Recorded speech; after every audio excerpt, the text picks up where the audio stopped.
All right.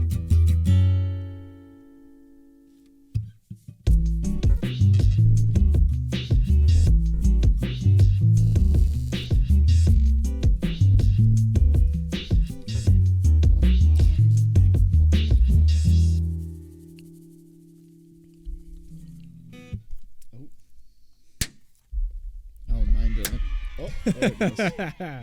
Right on. Welcome to Riches and Rags. I'm Tyler Delao. I'm joined today by Xhris.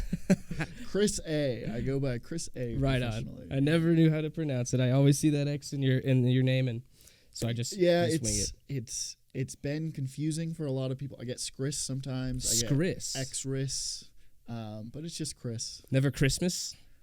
When I was a kid, I actually asked my family to call me Christmas around December.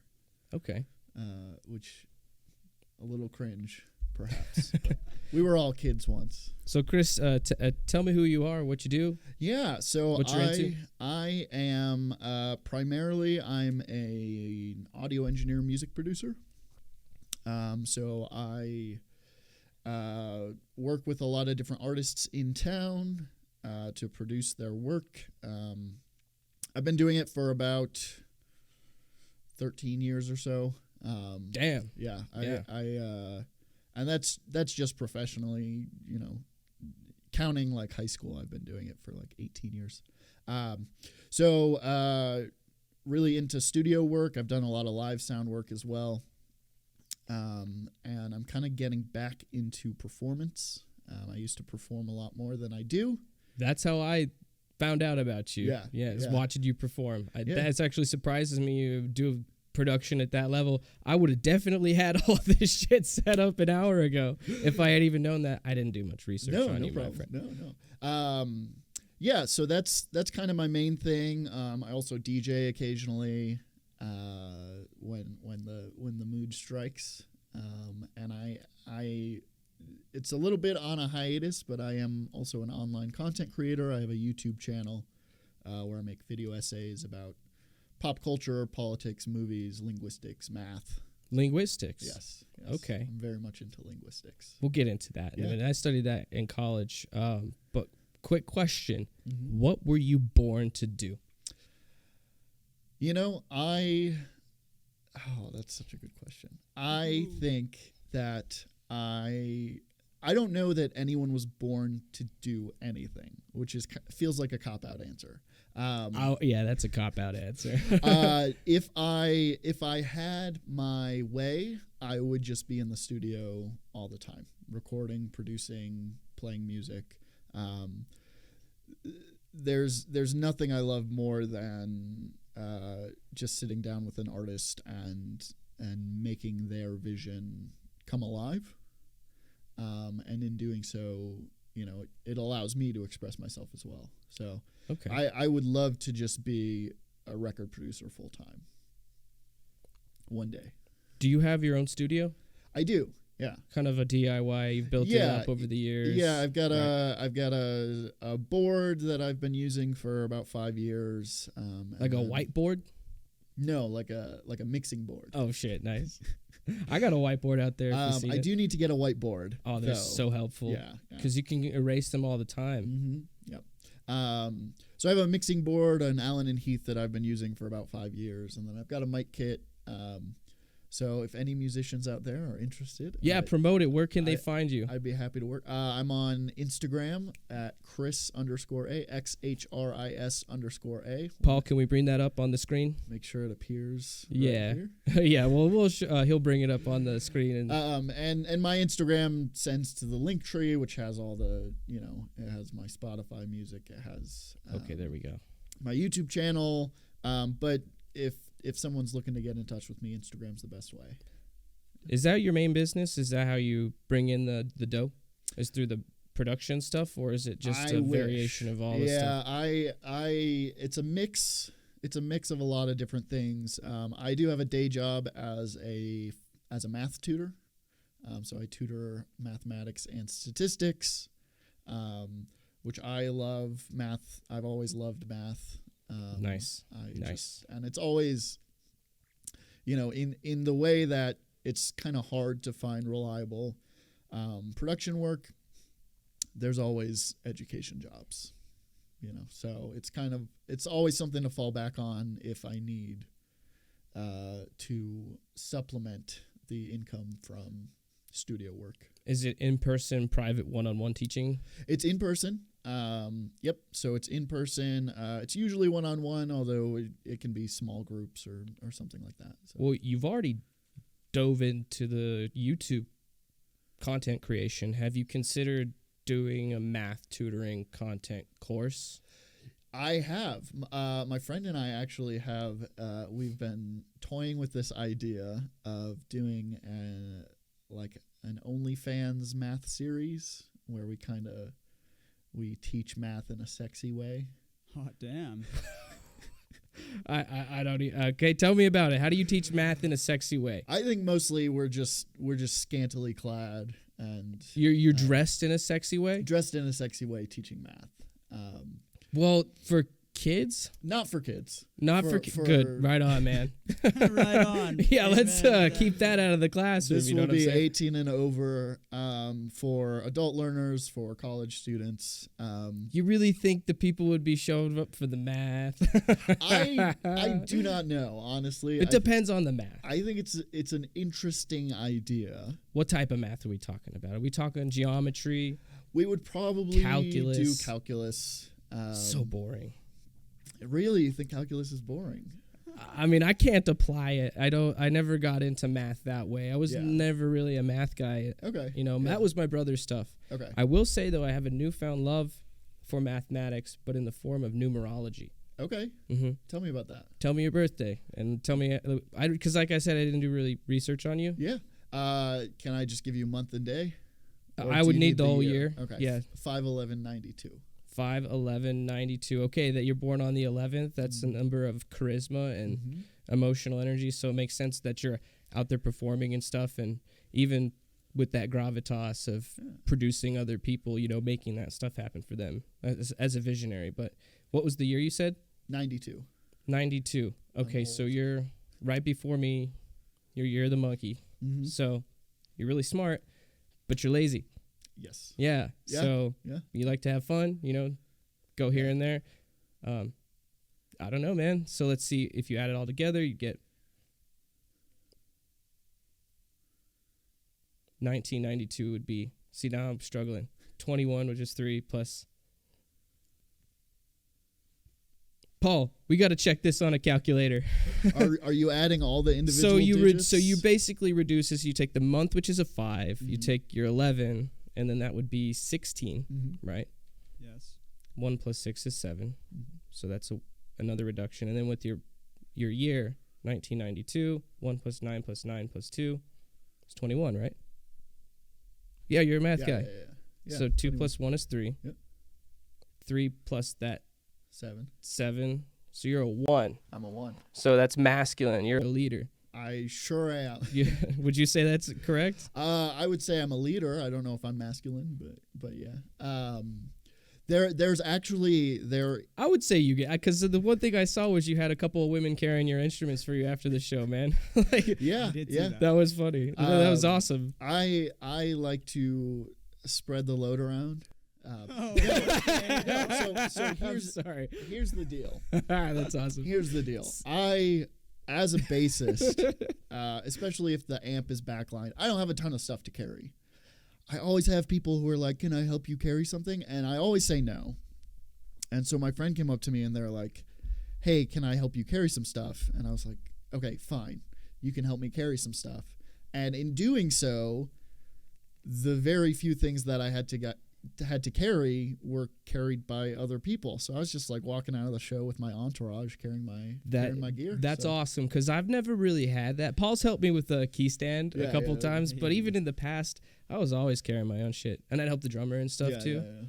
But I mean, that's the way it should be. If you're playing it right, you got some friends to help you carry stuff, no matter who you are. Yeah, I mean, I certainly appreciate the help, and it's one of these things where like everyone's always offering to help, but it depends on who you trust to carry your gear.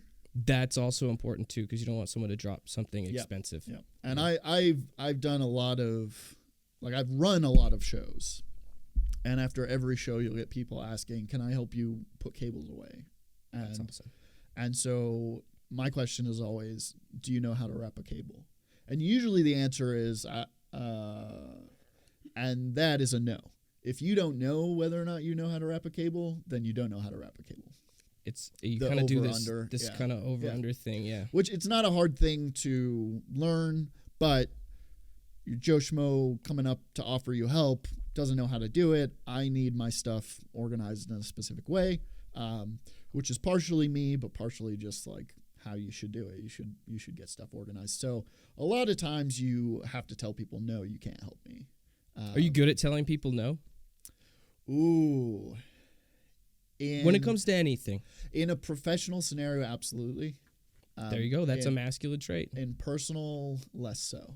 In personal, less so. You mean the softer and closer you are with the person, the easier you kind of... Well, I just... If someone asks me to go out and I don't want to go out, it's harder for me to say no to that than if they say, hey, can you work this gig? For me, that's like, it's business. You can say no for any or no reason, right? I just don't want to do it. That's fine. When it's personal, I just don't want to do it, feels rude or it feels inconsiderate. So you kind of have to come up with this excuse. So, well, I think because the time is transactional, and if you want to keep those friendships alive, maybe you got to go out of your comfort zone a little bit sometimes. Yeah. This guy's taken me out to some clubs this last couple weeks, and I don't even like that because I'm a performer like you. When I go out, it's to go out and do a show and then come home. Yep. Absolutely. And that's one thing that as I've gotten back into gigging, I'm going out less because you're already going out. I'm already going out and I'm working. And it's like, okay, like I got my 6 hours on Central in for the week. Wow. I don't need to go out again. Exactly. And do you get paid for your live gigs? Yeah. Yeah. Okay, sweet. Yeah. Sweet. Going back, because I want to get an accuracy rating. This last couple things. Would you say you're emotional? Yes. Yeah, because that's the 11. Yeah. And then of your overall number, and I checked the math here, which is why I was down on my phone. You are 1. Yeah. Would you say that you can be aggressive and argumentative and ambitious? All these A words. Yeah, I'm definitely assertive. Assertive is another one. Yeah. I think because A is the first letter, that's a 1. Yeah. Right. It's not difficult for me to challenge authority when I think it's warranted. Sweet. It's not difficult for me to get into difficult conversations if I think it's worth it. There are lots of times where you'll hear something and you'll be like, oh, I could open up that can of worms, but it's just not worth it, But there are lots of times where if it's someone I respect and they say something that to me is out of pocket, I have no problem pushing back on that. Yeah. Respectfully. So how accurate would you say that was putting your birthday numbers together? 1 to 10. 1 to 10. I would say that's like an 8. Hell yeah. A solid 8. A solid 8. Numerology is in fact something that I do want to explore. I recommend it, especially if you're a numbers guy. Yeah, and the concept of angel numbers I've played around with a little bit, seeing how angel numbers translate to other bases. So like binary is base 2, so you only have 0 and 1. We typically use base 10, which is 0 through 9. Yes. And so I've taken, the angel number 555. If I express that in base 3, is it still an angel number? What do you mean base 3? I don't understand. That's where you lose me. Base 3 would be, because I get the angel number is a triple number, right? Yep. Yeah.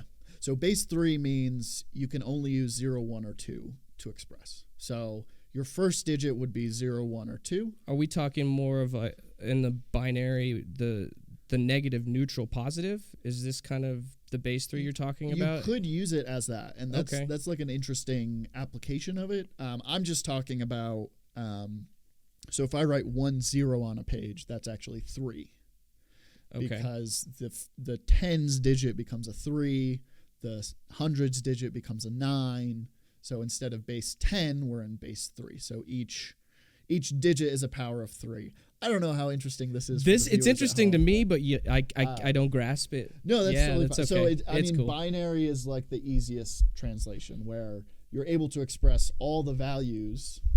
Yeah, there you go. You're able to express all the possible values using just 2 digits instead of the 10 that we're used to. Bro, this is what you should do lessons on. Yeah. I mean, this stuff is fun. I get really excited about kind of the philosophy of math.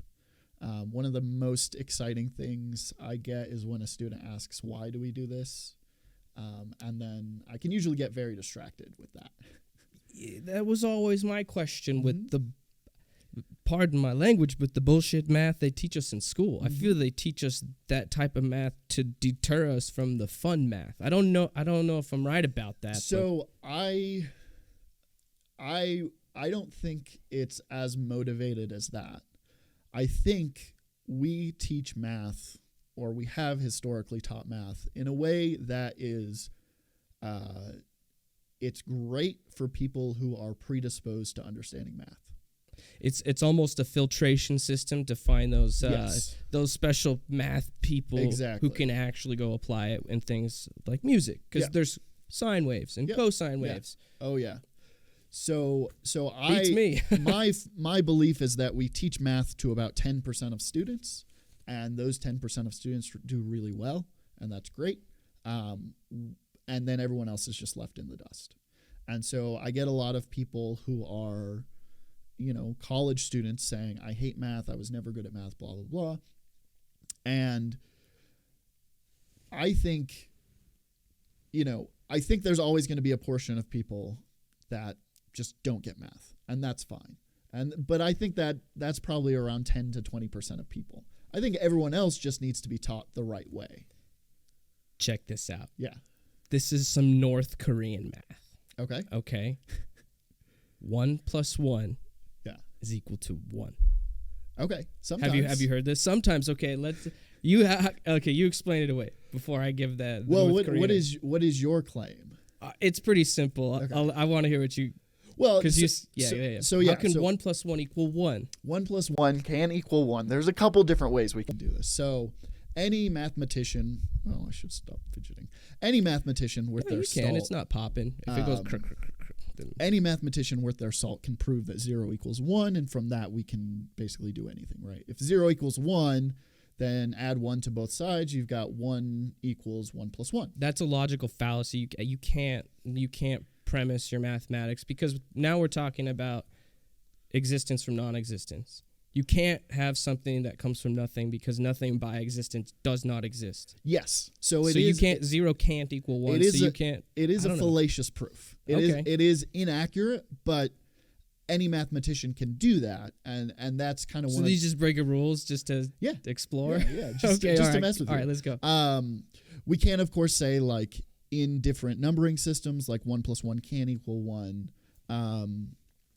If we're talking about strictly arithmetic,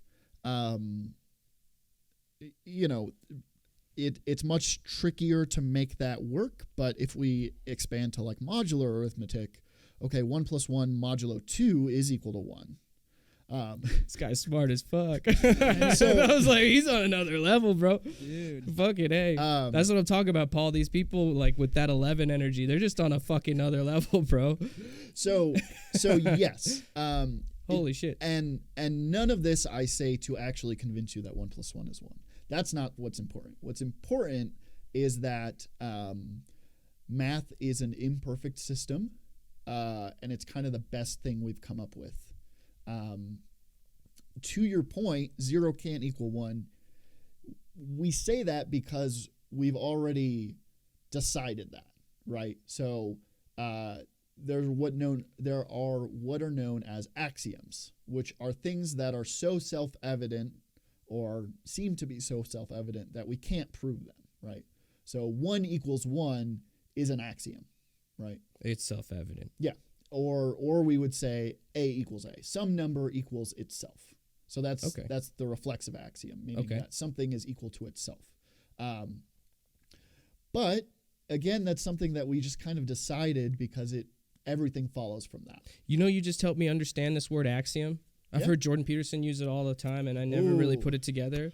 But we don't have to talk about anybody else. But that's where I heard the word from. Yeah, and because I will keep that to you. Yeah. So axiom in philosophy and linguistics is just something we accept to be true. A lot of times people will have like moral axioms. So it is wrong to kill could be a moral axiom, and you could say, well, why is it wrong to kill? And some people will say, well, because God told me. Some people will say because it causes harm and reduces happiness. And some people will say, well, it just is. And that's an axiom, right? So if that's basically our starting point, meaning we don't have any like preconditions to prove it, that's just an axiom. Okay. So in math, it's very straightforward. It's like A equals A plus B equals B plus A, right? It's stuff that is just always true. In philosophy, it gets a little more nebulous because then we're talking about the zero equals 1. Immediately, I hear Big Bang.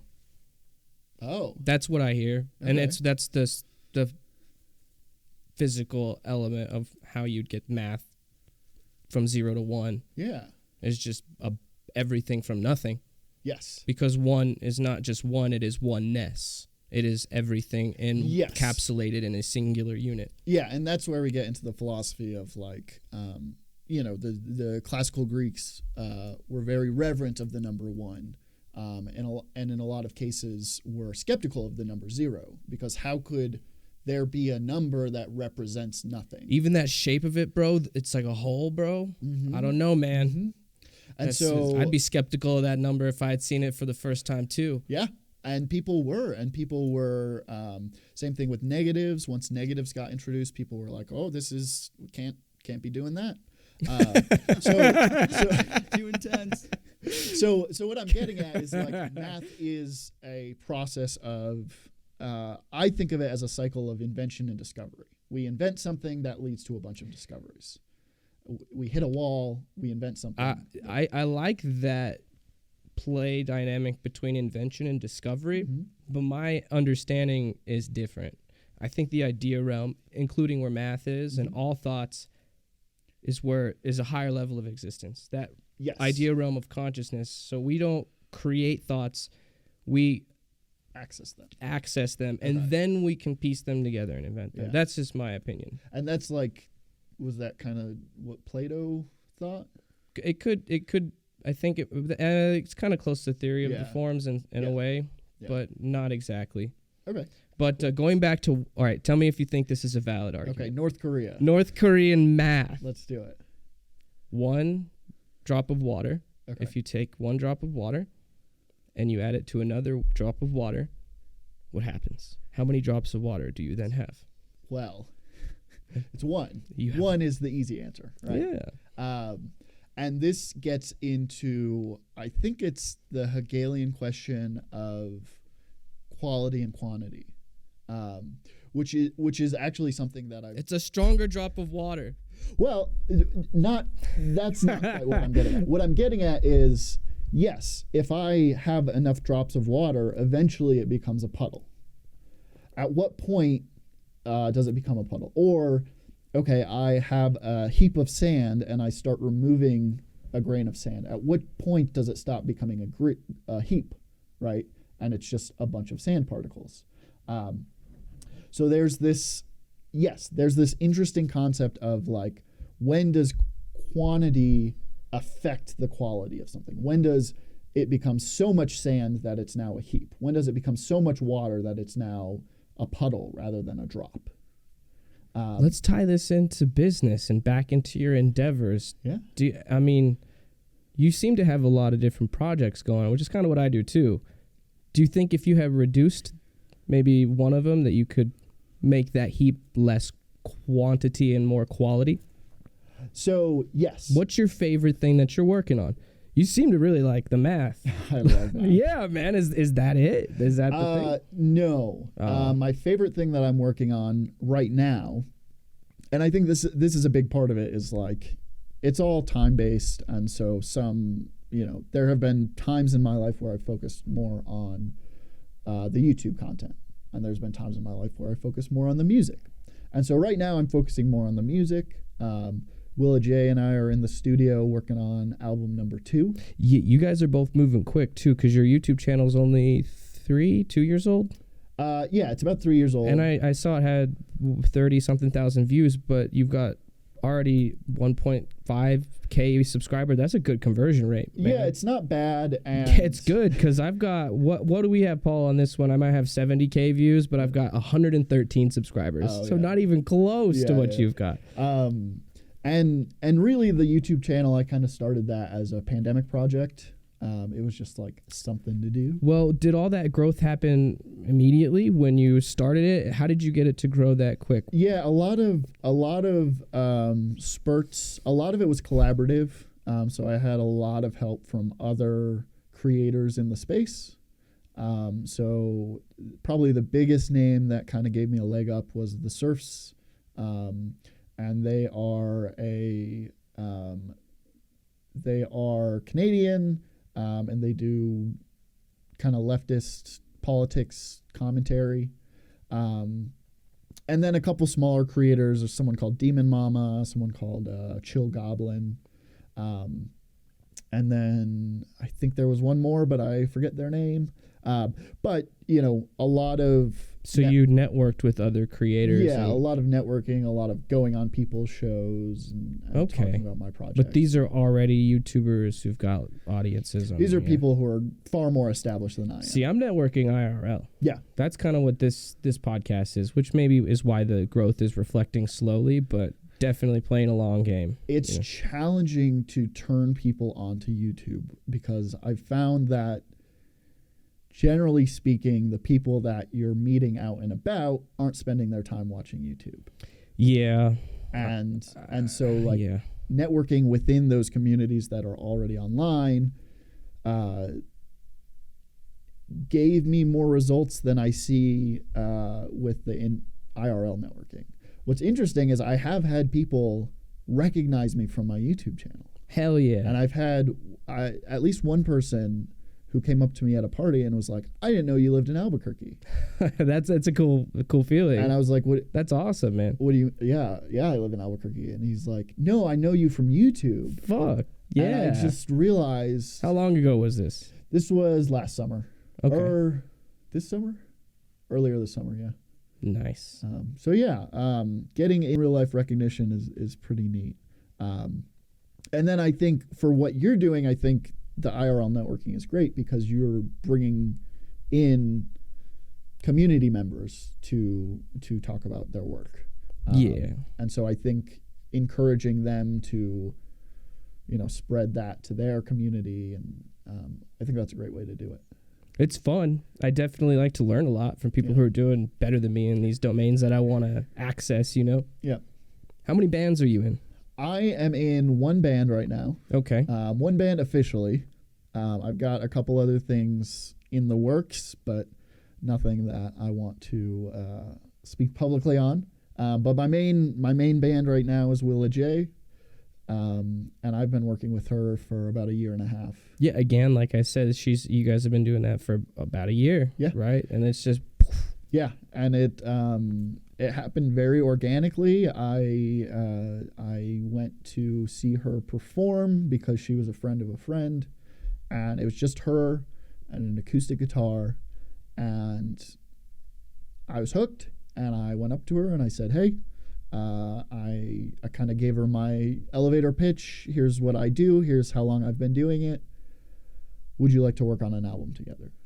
Take note, Paul. This is how you can make bands. You've already got the first step going out. He's going out to all these different shows, networking. Paul, the control room guy. Yeah. You're like, yeah, I met him. But he's trying to get a band going too. But that's an awesome way to, like you said, cold approach. Yeah. Elevator pitch. Just say who you are, what you have to offer. And she said yes. So we met up. We went over her demos. I honestly, I took a big risk by seeing someone perform kind of in a stripped down acoustic setting and saying, I want to do something with that. why was that a risk? Because I would say that's a smart way. That's a good low risk way. That I would and I'll tell you why. But why would that be a risk? So I view it as a risk because, okay, what if she comes to me and she has no recording experience, or she has no production ideas outside of this acoustic guitar, you know? And not that that would be a bad thing. But that's where the teammates come in. Oh, yeah, yeah. absolutely. So, well, here's my question, I guess. Yeah. Did it sound good? Just good with the acoustic and voice? Yes. Yeah. That would be my argument. And that's why I was sold. Exactly. Yeah. And so so we met up, started working on the album, put out the album this past March. And I think it's been a great success. We've had a lot of great opportunities. We played Meow Wolf, went on tour. That's awesome. And now we're back in the studio working on the second album. What's on the bucket list? Do you have a manifestation goal that you write on paper? So there's a couple things that I would love. I would love to win a Grammy. I came close once. Really? Vaguely, Bullshit. Vaguely. How did you come close to a Grammy? So I came close to a Grammy because... You're not talking about getting laid by an old lady, right? I mean, more power to you. So I came close to a Grammy because I was offered a job at the Santa Fe Opera to be their audiovisual supervisor. I turned it down for personal reasons. And that was the year that they were nominated for a Grammy for Best Opera Recording. And as part of the AV team, I would have had my name on a Grammy. I think based on the rules of that particular Grammy category, that doesn't really count because I wasn't even close to that. I got offered the job that would have gotten their name on the Grammy. Damn. Because that would have been a good resume. Yeah. Well, what were the personal reasons bad? Were you going through a hard time? Yeah. Were you 18? It was family stuff. Had to take care of my mom who was ill. Were you like 18 years old? I would have been 23 or 24. Damn. Yeah. So, so one of my bucket list is a Grammy. I understand that there are plenty of problems with the institution of the Grammys and plenty of problems with like getting validation from a structure like that, but I still would love a Grammy. I would love to play on SNL. Okay. I am both Will and I are big theater kids, and so the idea of working on maybe the most well-known theater production in the country, because that's really what it is like they're putting on live theater every week. That would be phenomenal. You got those big goals, and I like that. Yeah. Like Dan Pena would say, aim for Mars, shoot for Mars, and worst case scenario, you end up on the moon. Exactly. Yeah. So, and then you still win. Yeah. Have you considered South by Southwest? Yes. Yeah, I think you guys should put that in. Even with the festivals here in Albuquerque, there's Somos and the actual Summerfests. You put your name in the bucket in January, February. Yeah, and next year we'll definitely be going for those kinds of festivals. We did apply for South by Southwest this coming year. Did they get back to you? Should be hearing back soon. We're going to hear back in December. Oh, they'll tell you, yeah. Next couple weeks. But I'm feeling real positive about it. I very much feel like, because like I said, I've been going at this for like 13 years. And I am of the belief that, there's a lot of like right time, right place that goes into any entertainment industry. What it's really about is being prepared for that. So, people say like you get famous overnight. Well, maybe that's true, but you put in 10 years of work so that you could be famous overnight, right? So that one song could hit it. It's good to be prepared because if the opportunity comes by and you're not, exactly, you missed out. And I've had a lot of really great opportunities come my way, both that I was prepared for and not prepared for. And usually works out better when you're prepared. When you fail to plan, you plan to fail. Yes. Yeah, true. I've heard that. Yeah. A lot of adages coming at me. Me? Like this. Yeah. I like words, like I said. Yeah. You said you studied linguistics. Do you speak other languages? I don't, unfortunately. I have like a high school knowledge of French. My Spanish is nowhere near what I would like it to be. I specifically I'm interested in like sociolinguistics. So how does linguistics inform our sociology and vice versa? How does sociology inform our linguistics? It gets devious with Yes. corporations and law. Yes. Things like doublespeak. Yes. Yes. What's even an example of doublespeak? I'm having a hard time thinking of an example, but it's a way of alleviating a direct statement by making it not as bad. You know what it is, right? Yeah.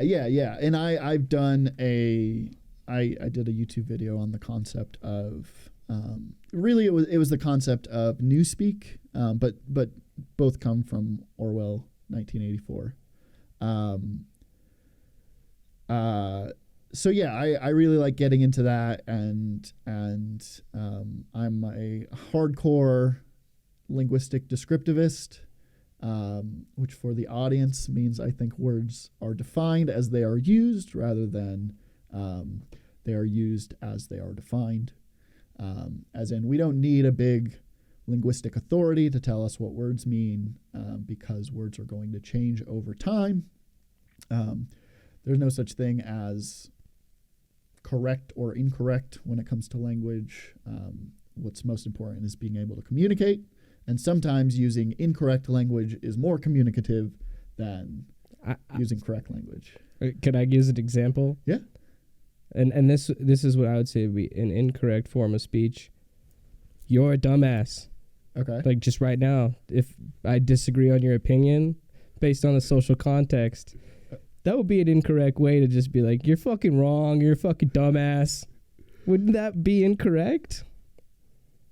So that just feels unproductive. I don't know if linguistically there's anything wrong with it. You're saying like it's incorrect because it's not moving the conversation forward?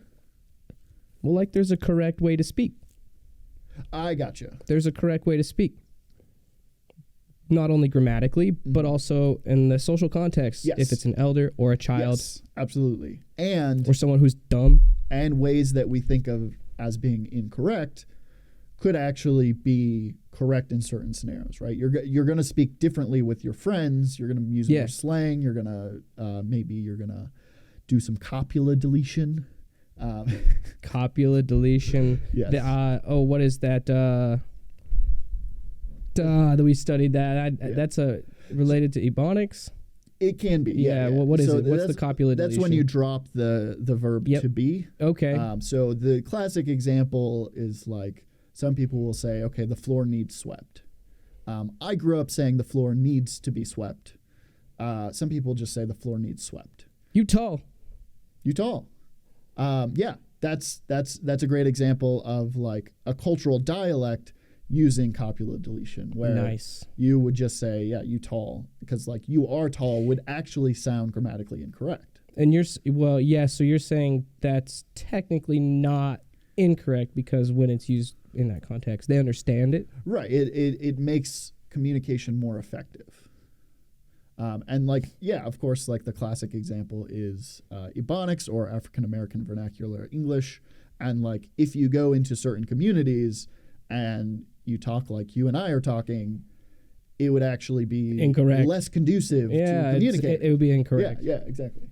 So, I don't know. That'd be my opinion, but I do agree with you. There's not a 100% correct way. If it's understood what is being said, that's the point. Yeah, absolutely.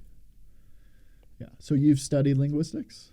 More foreign languages. Okay.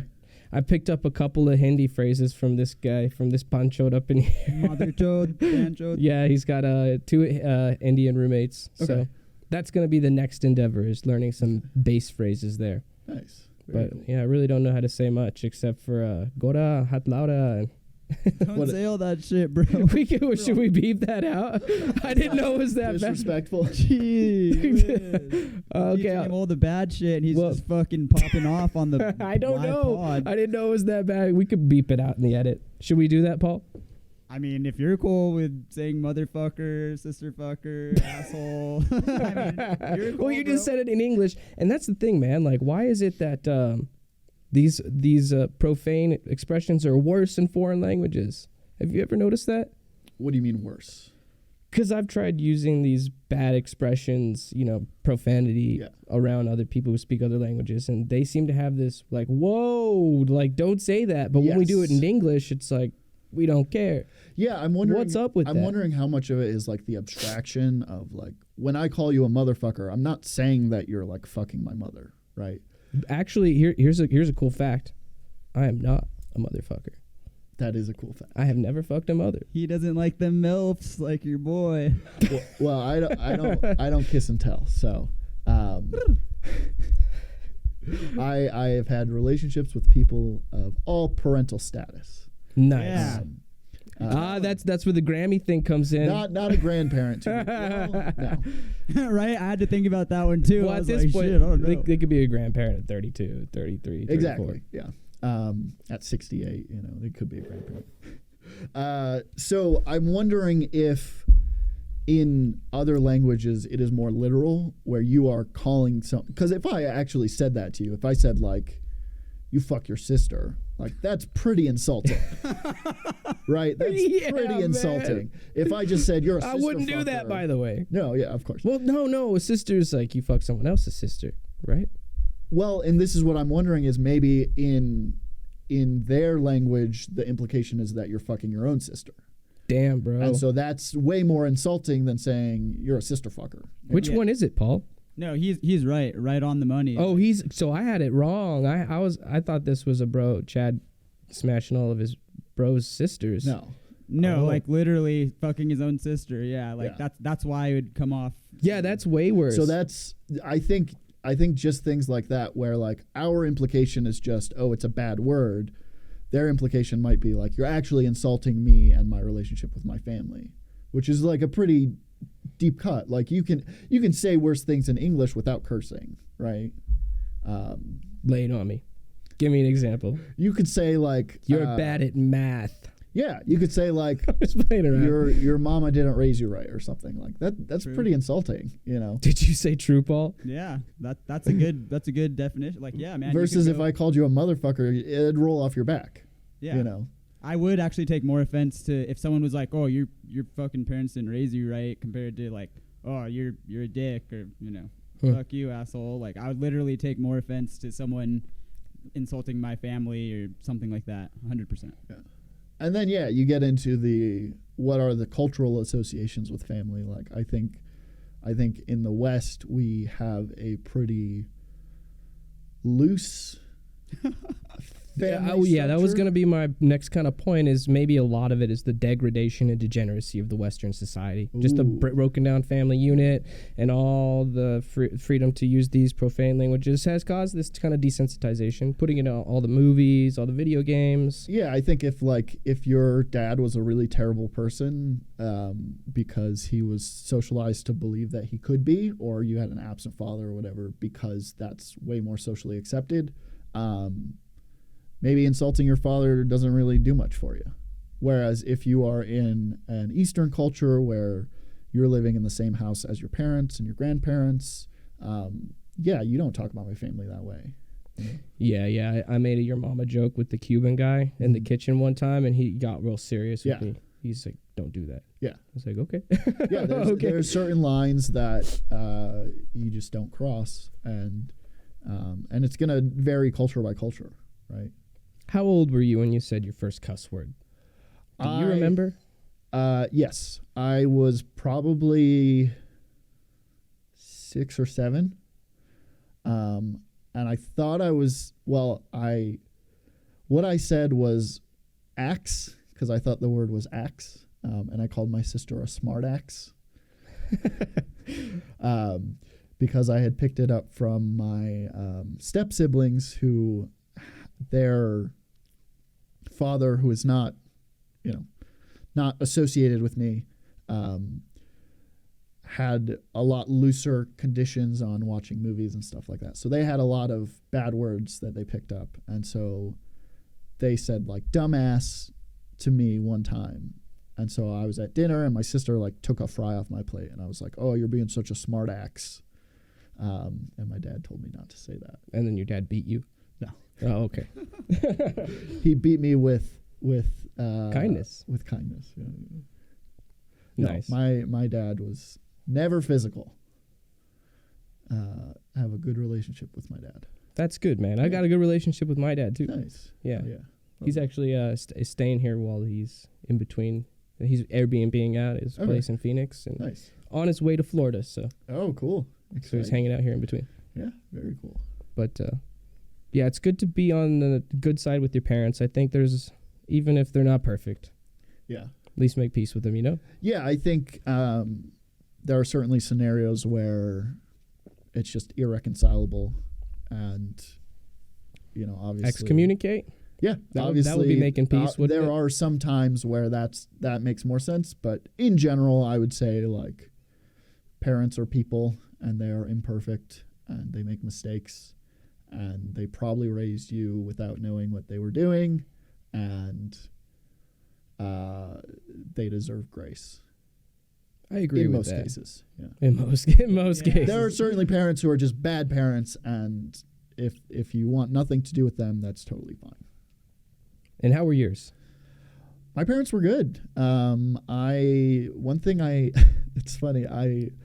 Whenever I like bring people to my family to meet them for a family function or Thanksgiving or whatever, I'm always told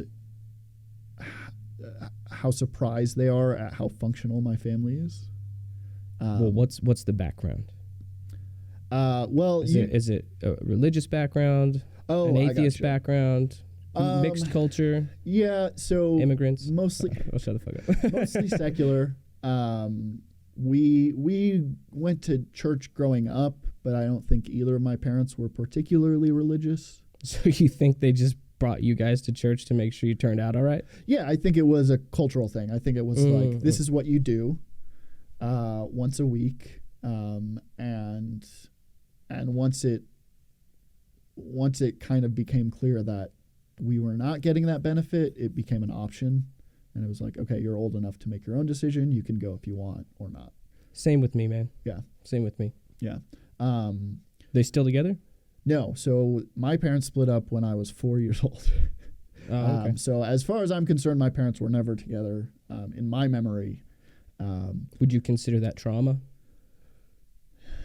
I think there was a lot of trauma associated with it. I think at the time I was too young to really get it. But it's one of these things where as you get older, you kind of, you start to learn like the family's dark secrets. And you're like, okay, this is why that happened. And so learning about some of that stuff as I was older, maybe trauma might be an extreme term for it, but yeah, it was certainly stressful and learning stuff that I wish I didn't know, or learning stuff that I wish wasn't true, or stuff like that. Yeah, I can understand that. I can understand that. Just people you love and have looked up to your whole life treating each other badly, and it's like, wow, I don't want this. Tough. Yeah, don't marry your enemy's sign. I don't know if your parents are 6 years apart or. No, they were born the same year. Oh, they were born the same year. Okay. Yeah. Is that okay? Yeah, I don't know their birthdays, and I don't know numerology that well. I could do singular people, but about compatibilities, that's where I'm not that advanced yet. Okay, yeah, that's where it gets tricky. Yeah, because I don't know about compatible numbers. Gotcha. Yeah. There's things like the animal signs you can deal with. Yeah. Yeah, they were born the same year, born like 2 months apart from each other. So, yeah. Interesting. Yeah. That's crazy, man. So you grew up all in Albuquerque? No, actually, I grew up in New York. Now that's wild. How did you escape? So first, I will say I did not grow up in New York City. Oh, okay. The reference I always give is it would take me about 6 hours to drive to Manhattan it would take me 1 hour to drive to Canada. New York is a big state, and I think people don't realize that because they just kind of associate it with the city, which is totally fine. So I grew up in the middle of nowhere, upstate New York, very rural area. We lived in a town where just for 3 months of the year, like April to August, maybe that's 4 or 5. But, you know, a good chunk of the year, the air just smelled like cow manure. Every time you step outside, it's just cow manure. So would you say you grew up like a hillbilly? I grew up trying not to be a hillbilly. You don't give me hillbilly vibes now. So I grew up with hillbilly. Well, up there we call them rednecks. Okay. Cope. I'm just playing. But half of my family lives in Texas, man. Yeah, I was out there on the farm playing with chickens and shooting guns and stuff. So yeah, we did that stuff. Yeah. We definitely were like, I was less outdoorsy, but you know. Well, what's the deal with the did you guys shoot guns up there? Because I know New York City is a no gun city, but what about the state? So hunting? Yeah, there was hunting. I never went hunting. I would shoot BB guns and stuff, but I was never really interested in hunting in general. But I knew a lot of people that did it. You ever do the airsoft battles, paintball? I've done paintball. I did. Nice. We were always more into the. So we would take like an Arizona iced tea can and fill it with gasoline. Okay, here we go. Let's go. Shit, I don't take no shit from anyone. And then we would make a snowball, and then you pour the gas on the snowball, and then you light it and you throw it. What the So we would have flaming snowball fights. Oh, man. Yeah, man. Which was redneck, a lot of fun. Yeah, redneck for sure. And then we would like soak a hacky sack in gas and light on fire. And this was when gas was relatively cheap. This was when gas was a toy. Yeah. And of course, when you're a kid, you're like, whatever, no big deal. I'm guessing at these. I don't have it memorized. But it was fun, something to do, something to. I didn't even know that was a thing. I didn't know you could pour gas on snowballs and make flame. I had no idea that was even a thing. We were really into fire. We would, you've seen Fight Club, I'm sure. Yeah, I think a couple times. Yeah, a while back. There's like a throwaway line about how if you mix equal parts kitty litter and I think in the movie they say orange juice concentrate. In the book, it's kitty litter and gasoline because they didn't want to give actual instructions in the movie. Smart. So, but don't do this at home, kids. But if you mix gasoline with kitty litter, it turns into this like flammable gel. So we would do that, and then we would like spell stuff out and light on fire. Jeez. Yeah. Man. Feel free to cut that if that's TOS. No, man. Don't do anything to hurt yourself. Yeah, don't do anything violent. If you're playing with fire, make sure there's an adult around. Yes. I do not endorse any of these behaviors. I don't give a shit, man. Go play with fire. No, I mean, it's this weird situation where like now I'm working with kids and it's like. See, I've worked with kids too, so if you're working with kids now, yeah, tell them. Yeah, don't play with fire, kids. He's lying to you, kids. It's pretty fun. It's fun, but you shouldn't do it. No, and I've like, I'm right at that age of working with kids where I'll get like dating advice and. How old are they? So I will go down to about 9th grade. Because the math below that, it's just too boring. It's not that. It's then it becomes babysitting. Yeah. If a kid's too young, then the younger they get, the more childcare it is and less math. That's why I love working with college students because it's like I mean, of course you have to put on a customer service voice, but like I don't have to treat you like a kid. We're just here to like collaborate. With a 9th grader, it's a little different. You're a little more responsible for them in that moment. And yeah, I've had kids who talk to me about dating and stuff, and I'm like, You're like, I'm not the guy to ask. How do I navigate this in the best way possible? Yeah, that's tough because I've only worked with kids, elementary school age. Yep. That's not on their radar. I was teaching them chess for 3 years, and then I did some English teaching abroad. But again, that was kids. I had a middle school class and a high school class. But again, they were so reserved. Yeah. I didn't really know them personally. Yeah. Where were you teaching English? Chongla. Chongla. It was in Fuzhou. Fuzhou. Mm-hmm. Where's Fuzhou? China. Okay. Yeah. Cool. It's a cool place, man. Yeah. Yeah. Yeah. I had a friend do that after college. He taught English to Chinese students. So.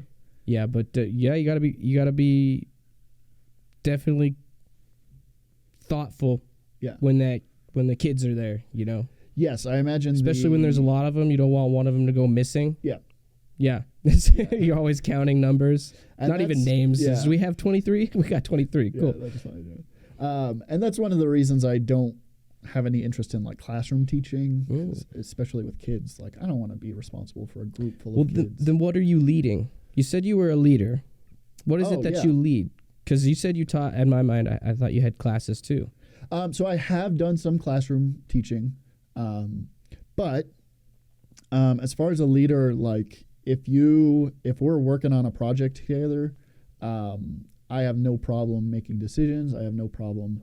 I am, when you've got a group of friends and they're like, what does everyone want to do tonight? And everyone's got different ideas, and no one really feels strongly one way or another.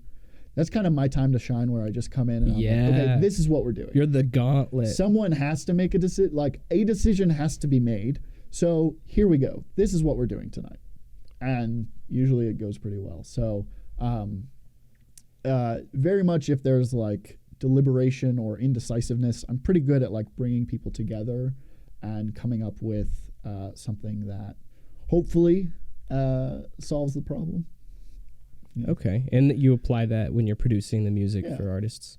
And I've done. I'll give myself another plug. Let's do it, and we can type it in and look up the.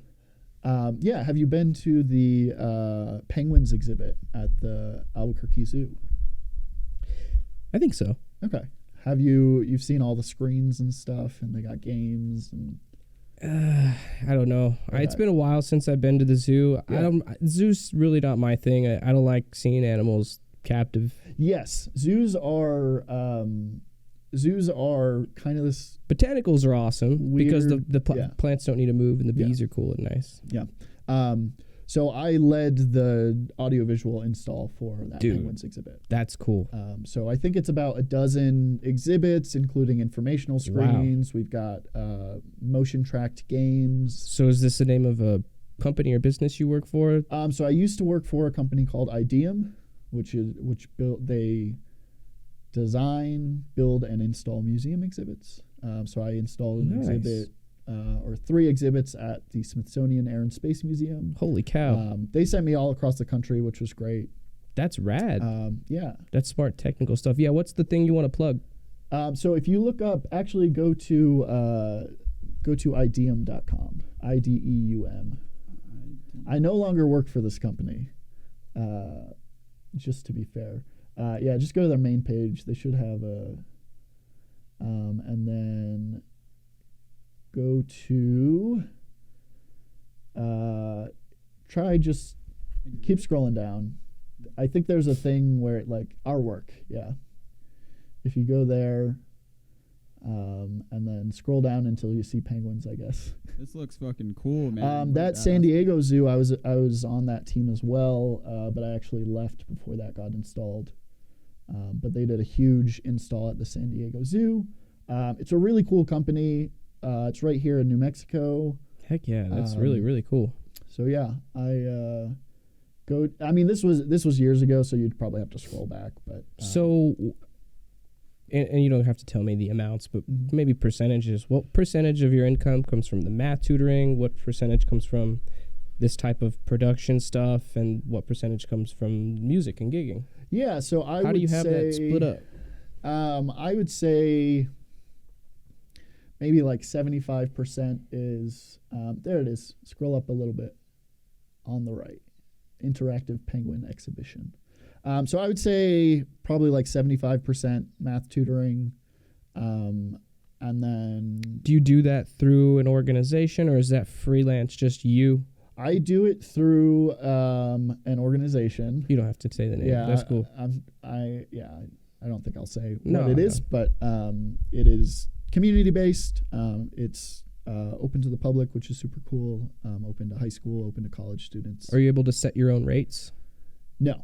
No. Unfortunately. Okay. Yeah. Because I'm not doing it totally independently. If I did it independently and got my own clients and stuff like that, I could. But it's very challenging to do that because there are companies set up to do tutoring. So most people, if they don't know where to go, they'll go there rather than like looking for an individual. And then you go to a place, or is it online, or they come? Yeah, it's in person. I go to we have like a study area. Okay. And how many hours a week do you do that? That is 40 hours a week. Damn. So you got the full-time job. That's full time. Yeah. Cool. So, and then the 25% is other music production related. Yeah. That's a good percentage. Honestly, it depends on the time of year. Spring and summer are more live music heavy. Mm-hmm. Winter and fall are more studio based. And that's just a matter of where the work is. How did that tour go? It went really well. Because you guys at least broke even, right? Because I know you guys paid out of pocket. Oh yeah. We definitely. Everyone was able to walk away with a little something, which was nice. Of course, at this stage, that's not the goal. The goal is getting that exposure and experience. Give me enough money to put gas in the car and get to the next city. That would be something I want to do eventually, is a self-funded little tour. Yeah, it was super exciting. I love to travel. Was it the first time you had done a tour like that? Yes. Did you organize it? Did you kind of lead that? I did not organize it. Willa and Wyatt from Homebody, who has been one of your guests. Wyatt's cool. Yeah. They both kind of organized that. I think next tour I'll probably get in on the organizing. What's funny is I have done so much of that side of things, management, finance, booking, that for this project I'm very deliberately not doing it, because I've never had an opportunity where someone else was doing it. Every band I've been in, like I said, like when things are indecisive, I can make a decision. So when people are sitting around, 3 weeks into rehearsing a new project and they're thinking, well, who wants to do booking? And then okay, I'll do it. So I've always kind of been that person for bands that I've been in. So having the opportunity to let someone else do that is something that I'm going to take advantage of. Nice. Yeah. And it lets me focus more on the music. That's important too. Which is huge. And you just writing bass line parts? So I... Or do you write words too? I'm starting to get into the lyrics, although it's more just like, bouncing ideas off of each other with Willa. So she will write the lyrics, and then I'll say, well, what if we took this word out? What if we, instead of this, you said this? That's awesome that you guys can write like that. Yeah. That's an awesome dynamic. And you do that as a group with all the musicians present, or are we talking you doing string rehearsals and a cappella rehearsals? So we've done all combinations. So sometimes we've gotten everyone together to do arrangements and things like that. Sometimes it'll be just me and her. Sometimes it'll be just her and the other guys. What's the most fun and most effective? The most fun, for me, the most fun is when it's just me and her. Yeah, right on. Because it feels very organic. Like I said, we've been working together for a while now. And all the love in the world to Ezra and Kendall. They are newer additions to the project than I have been. And so Willa and I have, an extra 6 to 9 months of rapport, of collaborative experience. Ability to communicate ideas between each other. Exactly. It's hard to do sometimes. Yeah. And we, don't want to rub my eye. And we, we worked really closely together on that first album. I produced a number of the tracks, mixed and mastered the whole thing. That's dope. And Bet you saved a lot of money doing that. She saved a lot of money. She saved a lot of money. Well, you have rights. Not only do you not only do you have the compositional rights, but you have the production rights too, because those are split into two different categories. Absolutely. So you're banking more on those tracks than her. Yeah. So as far as royalties go on the stream. Yeah. So I'm so now that we're starting the second album, we've got a couple tracks that Ezra and Kendall produced, I think with Homebody. And then we've got a couple tracks that Will and I have produced, and we're going to bring on Ezra and Kendall to really hit it home. But I'm just, she's giving me an opportunity to express myself. That's awesome. In a really profound way. Sweet.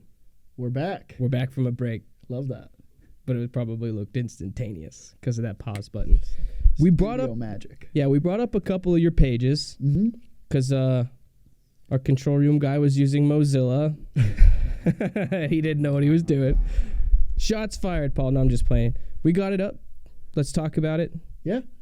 Let's talk about it. This is yours. This is my personal page. You're also closing in my business page because all the personal is business these days. Nice. And you're closing in on 1K. Closing in on 1K. How quickly have you gotten that growth? So I actually haven't been keeping track of that because, like I said, this is my personal page, which kind of became my business page. So I was probably sitting around 500 before I really started pushing my projects, and then maybe in the last year went from 500 to 930. So if there are 70 people out there who want to follow me, yeah, because my Instagram game sucks so bad. And I'm just, what do? You just post every day, every week? I don't have any strategy. No, I try to do one post a month. That's it. Like a photo dump, and then a photo dump. Oh, so you upload a lot at once. And then I will any projects I will promote in real time, any gigs, anything like that. Yeah, I'm starting to see that now. Wow, that's a lot of writing. Yeah, so this is... Oh, you're a guy, you probably journal and shit. You probably have all kinds of notes written out in your laptop. I do write quite a bit for the YouTube. My YouTube channel it's all like scripted stuff, so it's all video essays and... very thought out. Yeah. Dude, yeah, you got a lot of engagement going on. Yeah, what is that, 140 something likes? That's awesome. That compared to the follower count, that's an incredible amount of engagement. And that was... at the time, that was like my best performing post. It's probably. And do you mess around with reels? That's a consistent 150, dude. That's awesome, bro. I really haven't been doing reels. I have a couple things that I do. So the three most recent are just to promote other things, and then I did one like original reel. When you said is that you with the mustache? Yeah, I used to have a mustache. The fuck? It totally looks like a different person. Yes, and I got rid of the mustache. You could grow a full beard if you wanted. Oh, yeah. Why not? I've done it. That's that one energy, bro, that masculine. I can't grow one. Really? Yeah, I'm a 3. My big number is a 3, which is the childlike energy. Okay. Yeah. Creative, communicative. Very childish. Yeah, I'm never going to be a big, strong man. I'll go grocery shopping and I'll pass by a big-ass cowboy dude and I'll just go, maybe in the next life. Maybe in the next life. But the beard's coming in, slowly but surely. Yeah, and you've got some of the projects I'm working on. We've got... Do you photograph these? No, so these are all tagged. So we just released Live at Meow Wolf a couple weeks ago. Yeah, a bunch of badasses, dude. Man, badass. That's so cool. Photography by Adam Rios, very talented. Yeah, it's really good photography. And then we will be releasing a Meow Wolf recap video, which maybe by the time this is out, it will already be out. But I just watched the final cut yesterday, and it's... Where can people find it? Is it going to be on YouTube? It's going to be on YouTube, and I'm sure we'll do little... On your channel actually, or Willa J's channel? It'll be on Willa J's channel. Let's bring that up so people know where it's going to be. I'm going to go watch that because I wasn't able to make it, but that's a sick photo. It will probably actually it might be on Tangerine Dreams YouTube because that's who did the video. Bro. Very talented, goes by Zach. Tangerine Dream is the project name. Nice. So yeah, we recorded that, did some video. I mixed and mastered the whole thing, as usual. Okay. So it was recorded in-house? So they just record it straight through the stems and stuff, and then they gave you all the stems, and you had fun with it? Exactly. That sounds like so much fun. Yeah, it was great. So here's Tangerine Dreams, who did the video production on that. Okay, cool. And so yeah, keep an eye out for that. They've done work with Willow before, so yeah. Okay. And then you don't have to give an exact amount, but was the Meow Wolf gig paid? And was it a good payout? It was paid. It unfortunately, I think it was one of these things where you're lucky to be playing Meow Wolf. Here's the amount 100%. That we're gonna give you. Yeah. So, without getting into the details, I think I know they could pay more. It's a business based on ticket sales, et cetera, et cetera. But they also do have the leverage of being a very unique venue.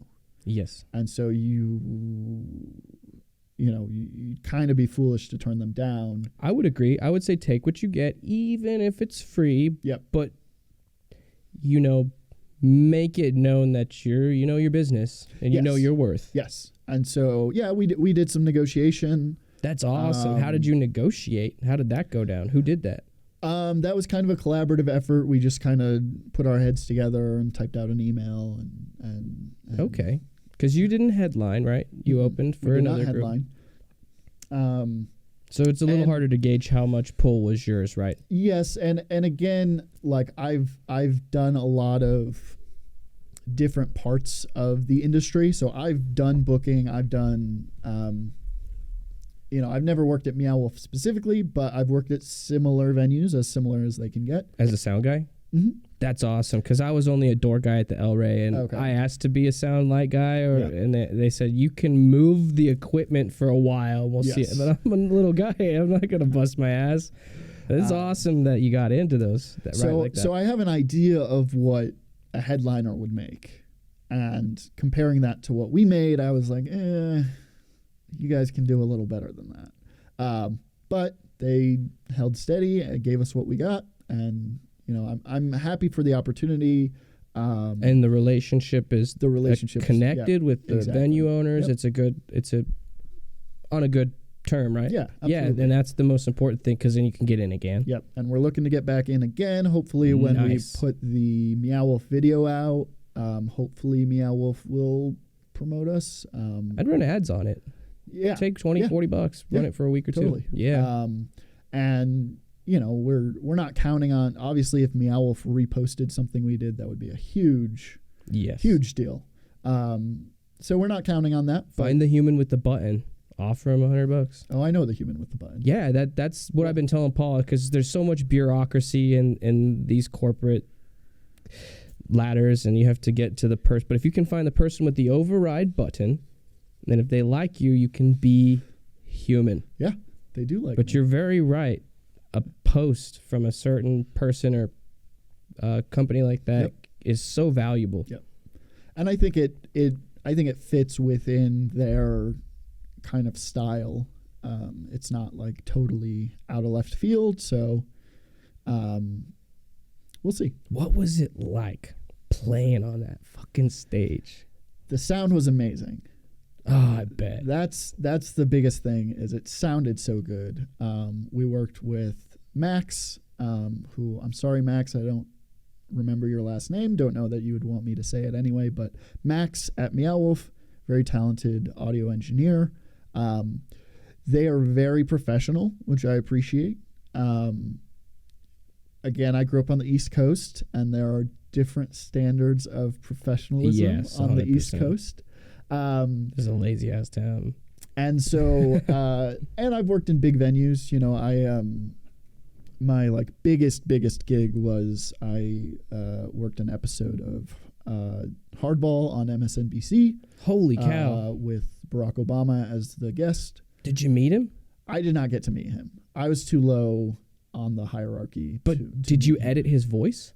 Did you edit audio of his voice and shit? Yeah, well, so I was more like the liaison because they bring in their own crew. Wait, the liaison is the coffee guy, right?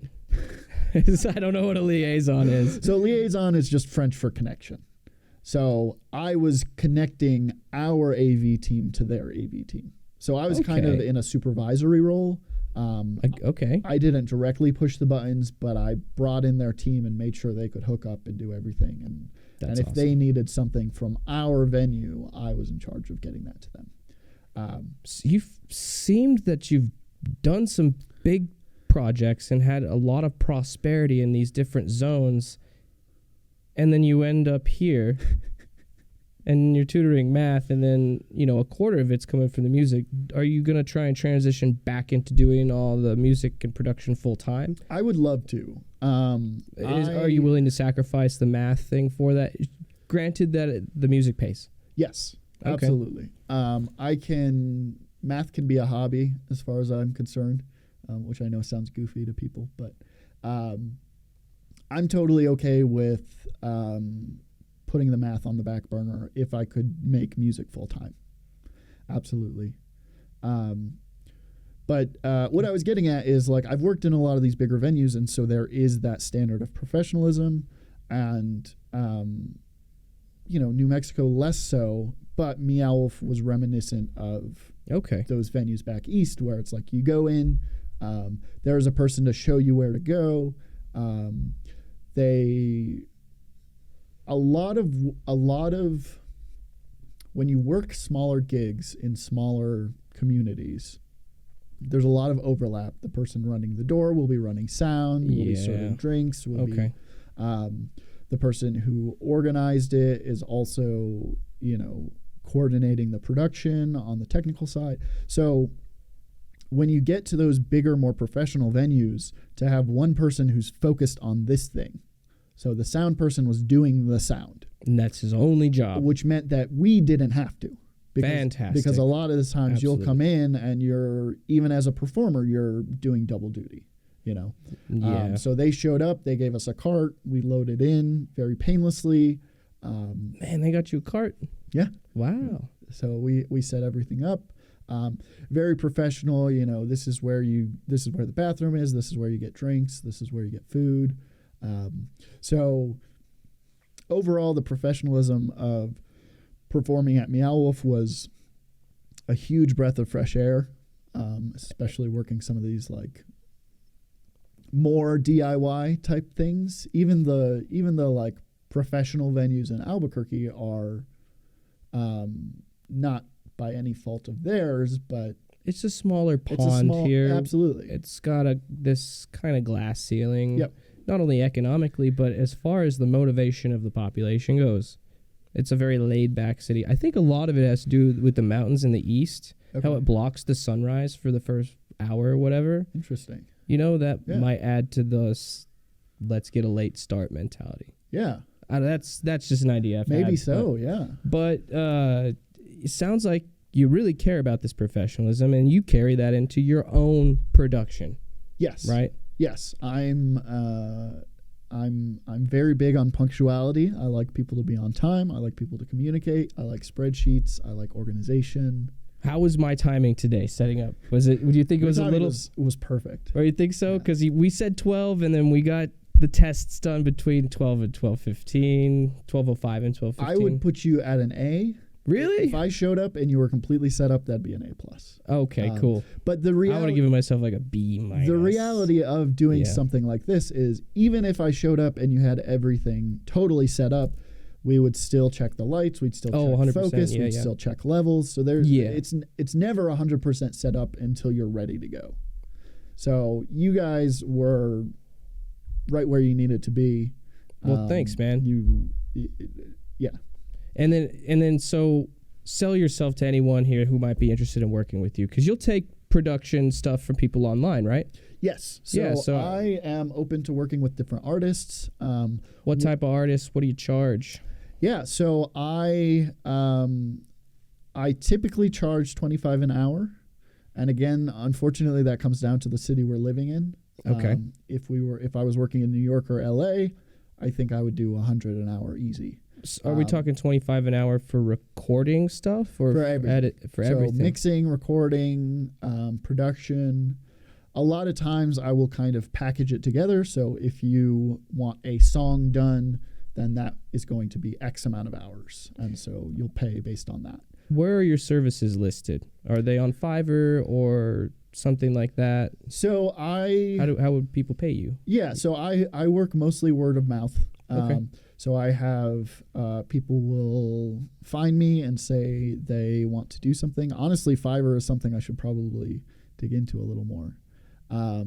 I listed myself, but I don't have the skills to do anything. So I couldn't really sell skills I don't have, you know. The other thing is I've always been a team player, and so I have a decent amount of like solo work. But I just think I'm better in a supporting role.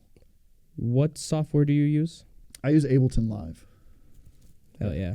That's what we use. Yeah. I used to do Pro Tools. That's what I learned on. But, when everyone made the switch to Ableton Live like 10 years ago, so did I. And Ableton Live has more or less caught up with Pro Tools. There were a couple things that I missed from Pro Tools. Still, one thing in particular. What is that one thing? Strip silence. No idea what it is, but I like the way it sounds. So if we are recording a podcast, right, you have you on one track, you have me on one track. Not necessarily how you're doing it today, but just generally. No, yeah, you got two separate tracks. I think I know where you're going for with long this. periods of time, and so for a lot of the time, your track will be silent or my track will be silent. Yes. So Pro Tools has a feature where it just goes in and cuts out all the silence. Is this for memory saving so that the actual audio files are less memory megabytes? Noise? Okay. Background so noise and stuff. in Ableton, you have to do that manually. So I will, on my YouTube videos, I literally go in and... Yeah, you saw us messing with it. Every little gap of silence I will cut out because you can hear room tone or you can hear my breath or whatever. So... And that's what we do too. We'll take it to Adobe after and I'll touch it up as good as I can. Yeah, totally. So strip silence, Ableton needs to pick that up. That sounds like a great feature. It's especially for long form like voice stuff. Or even for music, if you have a singer and they're only singing in the verses and the hook is just instrumental, just having that quick, I can hit 3 buttons and all the silence is gone. Do you have an EPK? I don't have an EPK. Do you know what that is? I do. I think because that could really set you apart and bring in people who don't know who you are, especially online. That is something that I need to put together, and kind of during the pandemic, I was putting that together as a website and just having something available. But I wasn't really seeing returns from it, so it wasn't worth the cost of like keeping this website up. But yeah, that is something that I would like to, especially because it sounds like you got a sweet resume, man. Yeah, especially as I get more and more stuff out there, I want to like put together a little deck basically that I can share with people. Can an EPK be a PDF? I think so. I think it doesn't have to be a website. Yeah. Because I'm going to make one eventually, but I need more receipts. Yep. I need more. And unfortunately, it's tough with audio because, first of all, a lot of the stuff you do is live. So you don't have a record of a lot of the stuff you're doing. Me or you? Me. Sorry. Just in general. Oh, okay, yeah. Like if you're working a lot in the live world, you're not building a portfolio. Yeah, because you can't film yourself. You got to have somebody else to do that shit. I can't show you... Okay, I did this musical for these 3 weeks. but I wasn't recording it. That wasn't part of the job, so I don't have a recording, you know? Yeah. So that's one of the challenges. And the other challenge is it's not, you can't do it at a glance. Like with visual arts, I could come up with a PDF that shows you everything that I want you to see. With audio, you would have to have links. I can show you an album cover, but then you have to click, and then that takes time, and that takes you to a different place. And it's not the worst thing in the world, but that's a challenge that comes with it. Yeah, you're so well-rounded and so intelligent. You could probably be a multimillionaire. You set up, I think so, man. Set up math courses on YouTube. One day. We'll see. People would pay you. I'm curious to see what your stuff sounds like as far as the production end of it. I haven't really dug into any of it, but actually, we got a Spotify. You said you mixed and mastered the Meow Wolf? Yes. So we got a recording from Max, and he was able to give us the stems, and so I mixed and mastered that.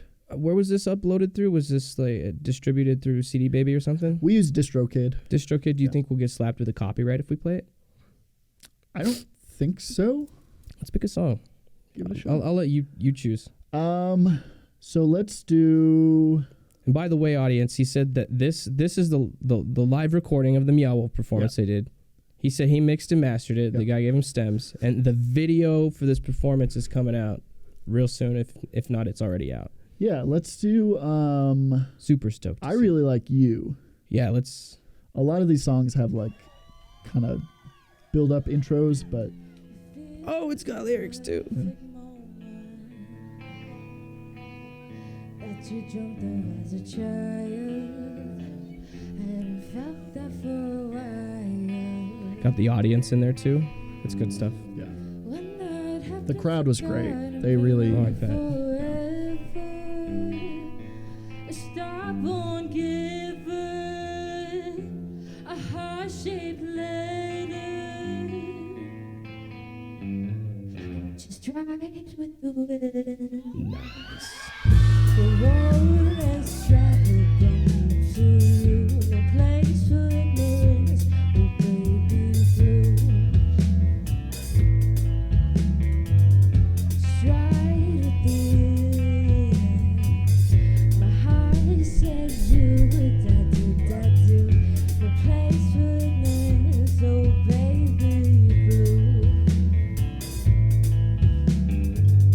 It feels like a perfect moment. Those are really cool vocal effects. Yeah. When she does the phaser or whatever it is in the octaves. Yeah, that's really cool, man. And that drum beat that Kendall's doing, it's complex. Yeah. It's cool shit, man. So this was You is one of the songs that I produced on the album with my friend and collaborator Jadel. So that's one of the songs that I produced. I don't think I did the bass on that. I think Jadel probably did. Well, you played the bass. I played the bass in the live version. Yeah, totally. Oh, wait, because they went over and re-recorded stuff? No, for the recorded version, I'm saying. I produced that track with Jadel, so it was more collaborative of who did what. Oh, okay. I was probably more on the drums. I tend to focus on drums and rhythmic elements, and he does the more melodic stuff. But yeah, that's one of my favorite songs from that album. Jadel or Jada? What did you say his name was? Jadel. Jadel. Mm-hmm. Is a dude? Dude. Yeah. And is this your partner in crime as far as all the production stuff that you guys do, or was that just this? We've worked together a long time. We actually are both from New York. He came out here because I came out here. Oh, cool. So he was young, just kind of trying to, hadn't really left the county we grew up in. And would you consider him a business partner? Have you thought about like naming production, naming it, the studio, branding it? So yes, that is something that we've thought about generally. He's in Nashville now. So he actually just put out an album, Devotion by Cowboy Killer. He produced a lot of the tracks on that. So I think if we were ever to be geographically in the same place, I think we would definitely work very closely together. But he's off doing his own thing, and more power to him.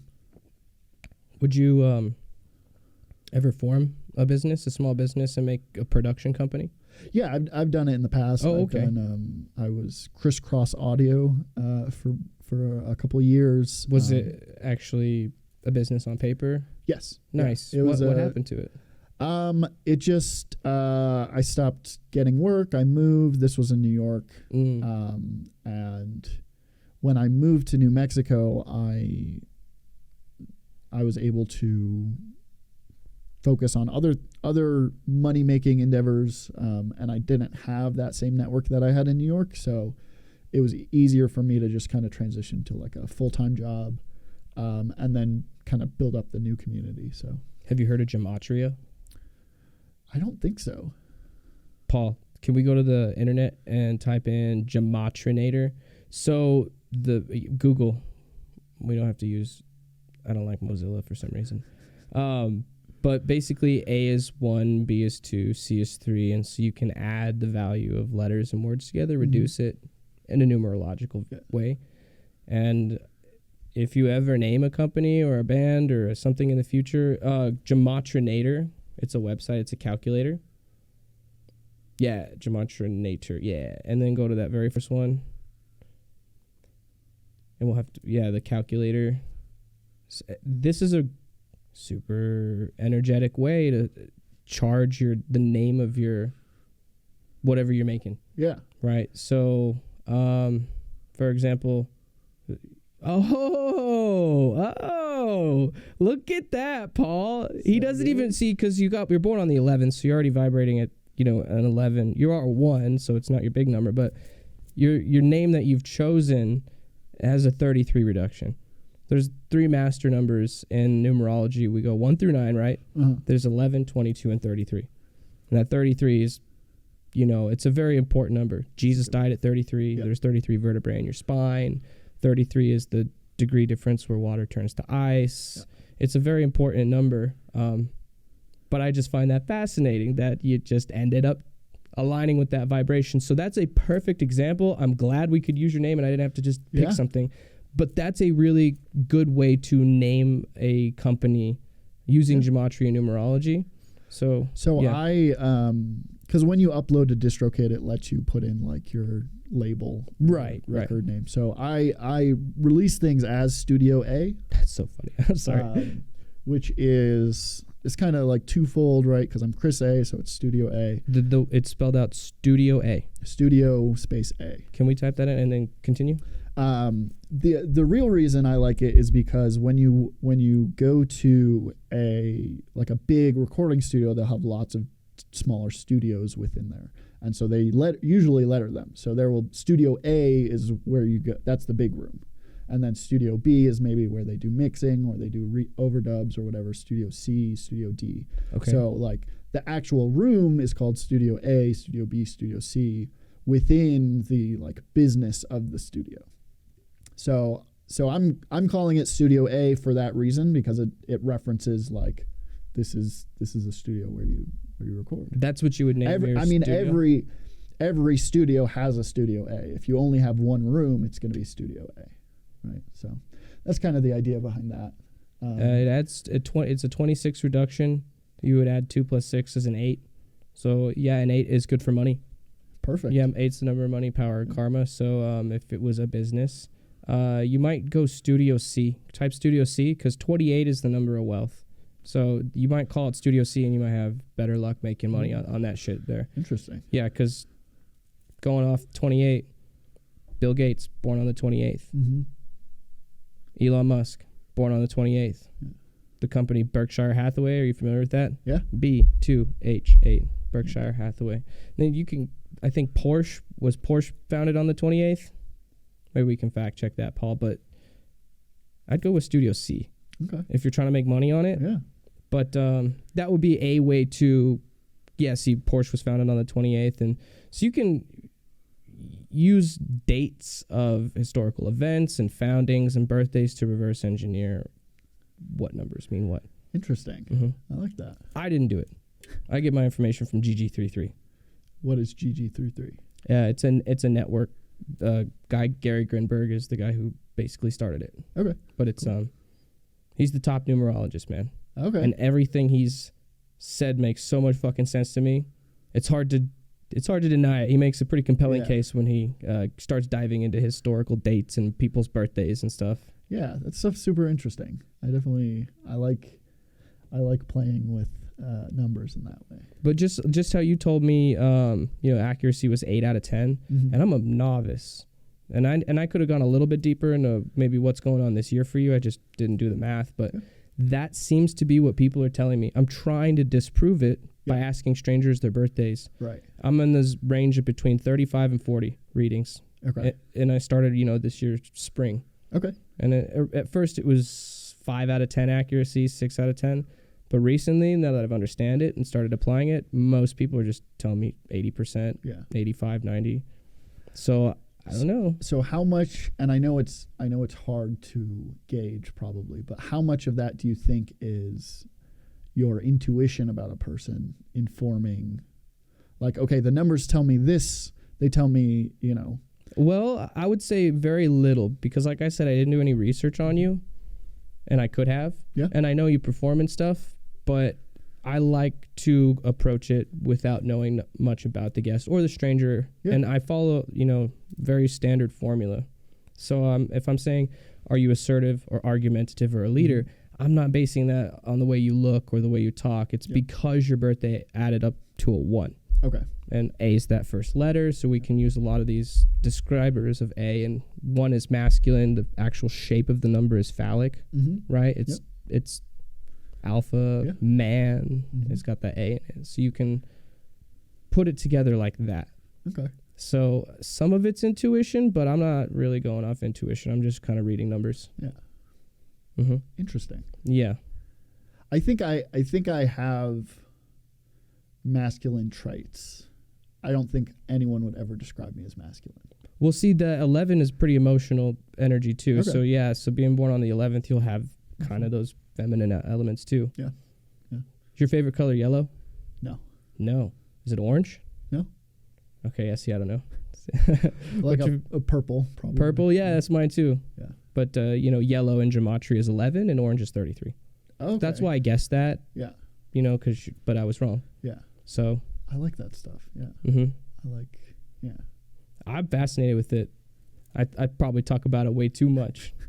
But, don't ever marry someone in your enemy year. So you're a fucking monkey, right? Mm-hmm. What's a tiger? So anybody born in a tiger year, that's 6 years. Okay. Either way. Okay. Right. Cool. Good. Yeah. But do you think it's all wackadoo? Do you think it's bullshit? Be honest. No. Short answer is no. No, okay. I don't think it's all wackadoo or all bullshit. Okay. I think it's a perspective that is, as far as I can tell, no more or less valuable than like any kind of spiritual perspective. But if it's accurate and you can apply it, then doesn't that have value? Well, the question is, do we know that it's accurate? You can test it, like I've been doing. You can test it, but can you test it against a control? Yes. Okay. I'll give you an example. Yeah. I was visiting my father in July, and I'll start by saying 7 is the number of injury, illness, things break under 7, but it's also the number of knowledge and learning, and the connection there is to learn something new, something old has to break. Yep. So shit breaks under 7 energy. July is the 7th month. We're in a 7 year, 2023, 2 + 2 + 3. Mm-hmm. So there's 2 7s right off the bat. My choice was traveling on July 6th or July 7th. Mm-hmm. And I was driving and I saw those 3 7s, and knowing this information, I said, I don't want to, my tire to blow out or something on my car to break. So we'll leave on the 6th. And the next day or 2 days later, I saw a news article, and we can even bring it up. I'll show you the receipt. Paul, type in oil tanker explosion Payson, Arizona 7723. I avoided an oil tanker explosion. I thought it was going to be something like my car breaking down, but I saw those 3 7s, and they're not lucky numbers, by the way. Yeah. And I said, there's no way I'm going to travel on those 3 7s. And the exact route I traveled through Payson, Arizona, the next day on the 7th, there was an oil tanker explosion. I don't think anybody got injured or died. Highway 87. 87, you'd add that together, right? I mean, there's that 7 there, but that would be 15. That'd be a 6. Yeah. But I avoided that. I didn't know what it was going to be, but I intentionally avoided it. And you would have driven on that road? I could have been stuck in traffic for extra hours, or if I was close to the oil tanker, something else. But so here's my hesitation. My hesitation is, again, getting back to the math of it. Like, right, this all works in base 10, right? Meaning the numbers that we use every day, right? That's the 1 through 9, right? Yeah. Okay. Base 10 was a decision. We decided that these are the numbers we're going to use. Is it? Or is that just kind of the way a basic math works? You know, it was a decision because we look at different cultures, and different cultures will have different bases. So like Babylonian math uses base 60. Wow. Which means that you have to count up to 60 before you get to 10. And then we base ours on the Arabic numeral system, right? Yes. Which is that base 10? Yeah. Okay. And so the common belief is we do 10 because we have 10 fingers, and so you can count. The trick is, what's half of 10? Well, it's 5. What's half of 5? Well, it's 2.5, right? So it breaks down almost immediately if you're trying to do halves.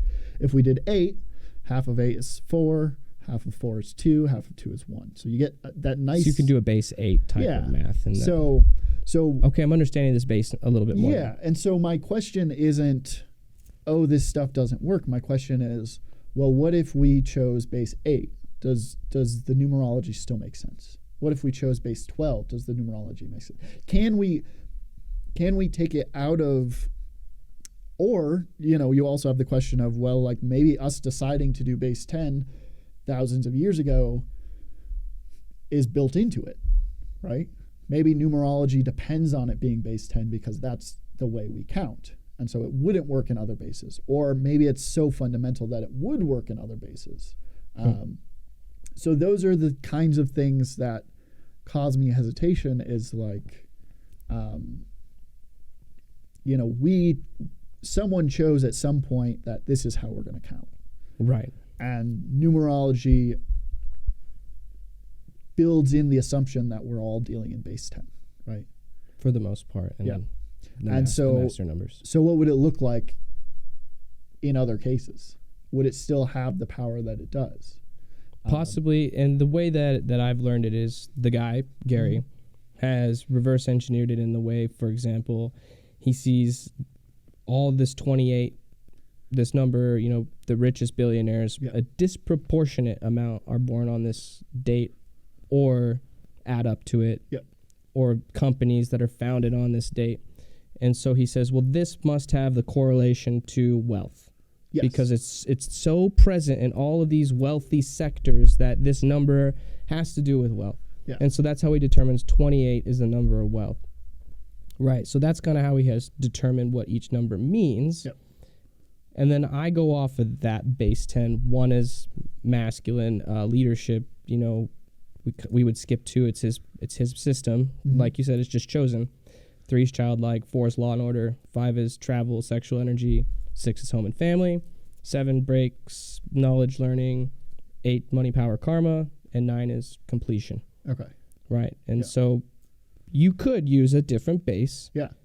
Get a result of the number, but then you would reduce that number, and then you would still apply it to those meanings, what I would say. So I'd say it would probably still check out if you used a different base. Yeah, and that's something that that would be more proof. Yes, and that's something that I really want to explore when it comes to numerology, is like, how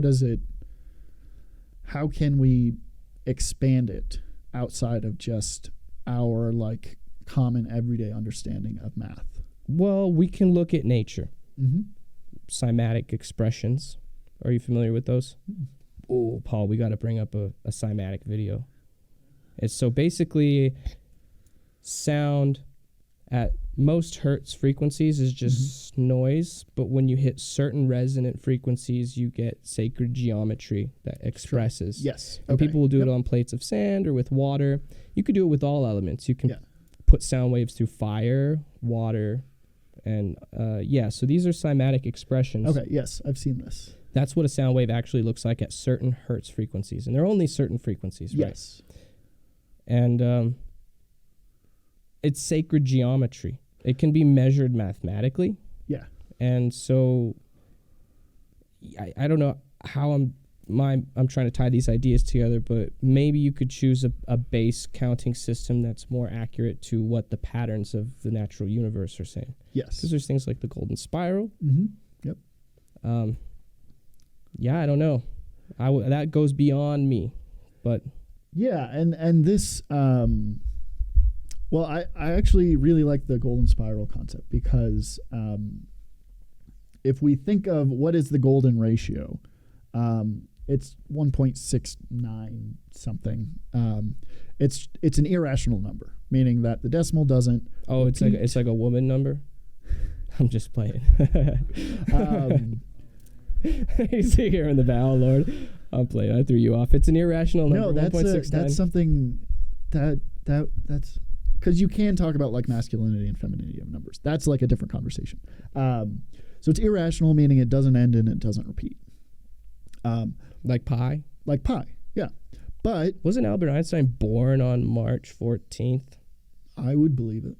I don't know. That's just more of the code imprinting on itself. But we could continue. I think it's 3.14 is the formula, but that's his actual birthday too. Yeah. Yeah, March bro. 14th, yeah, that is proof of the numerology for me. Yeah. When his fucking birthday is the formula he created. And so here's where my question is: what if thousands of years ago our calendar was shifted by one day? Then he would be born on March 13th. Correct. So it loses all that power. But that's not that's not reality. I mean, it could be, but a lot of it has to do with the collective consciousness's acceptance of what is happening. Yeah. Because if everybody believes that, that's what it is. Yeah. Yeah, I think that's I don't know how much pi appear. No, I guess pi would appear in Einstein's work. But also an interesting about Einstein is going back to master numbers. Mm-hmm. He's a 33. Okay. So, for example, regular people were 1 through 9 were just regular peons, peasants doing our peasant stuff. But the people who are at the top of their game running stuff, a lot of these people are 11s, 22s, 33s. Barack Obama, life path 11. Someone like Einstein is a 33. So when you get to a repeated digit, you don't reduce it any further? Or it's just the 11, 22, or 33 with birth dates. Okay. Yeah. Okay. And I was a 1. Yes. So I wasn't. But you're born on the special. 11th. Yeah. So you've got, it's like a secondary. Yeah, 11's important to me. My dad was born on 11/11. There you go. See, and my recognition with these things is that birthdays are in the families, these numbers are also have this connection in the bloodline. Yep. It's very bizarre. Just like how your father's also born on the 11th, you are born on the 11th. Yeah. So these numbers are tied into your blood somehow too, I think. Okay. That's my speculation. Yeah. And they attract each other. My mom's born on the 4th of one month, and then my father's born on the 4th of a different month. Yeah. Yeah. How does that happen? They like each other. It's the numbers being pulled together because they're the same. Yeah. But that's wild, man. So your dad's 11/11. Mm-hmm. What's the year? 1960. So he's a full-on 11 life path too. Okay. So if I'm not mistaken. What does a life path mean? That's your big number when you reduce all of it. We can actually bring up a calculator. I wouldn't read any of the bullshit here, but Paul, can we go to 7th Life Path? It's a website. And I only use it to check the math. Okay. I don't read the BS on it. Okay. Yeah, they're at the calculator at the bottom. Yeah. And then we'll put in, we'll have to choose a calculator at the top. Yeah, there we go. And do 11/11/1960, and if I'm not mistaken, that adds up to 29, which is 11. And then you can see October 11th. Oh, shoot. Oh, I'm sorry. He was born 10/11. yeah, then he would not. Yes. My bad. So October 11th, 1960. That's okay. Yep. Let me check that. And then I can see if I can know about him. Mm-hmm. What is it? Because if he's not, yeah, that means he's a 1. And that's your number 2. Yeah. So not only is he born on the 11th, Mm-hmm. as you are, but he's a 1 life path, as you are. So I'd say, let's see the animal real quick before I get into it. You're the rat. Yeah, I'd say you and him get along great. Yeah. Yeah. Yeah. Pretty strong relationship with your dad. Yeah, for absolutely. sure. But it's because your numbers are the fucking same. You know? So what got you into numerology? Scrolling, I just came across some of Gary's videos, and it was just like, hold on. He's making a compelling argument. Let me investigate. Yeah.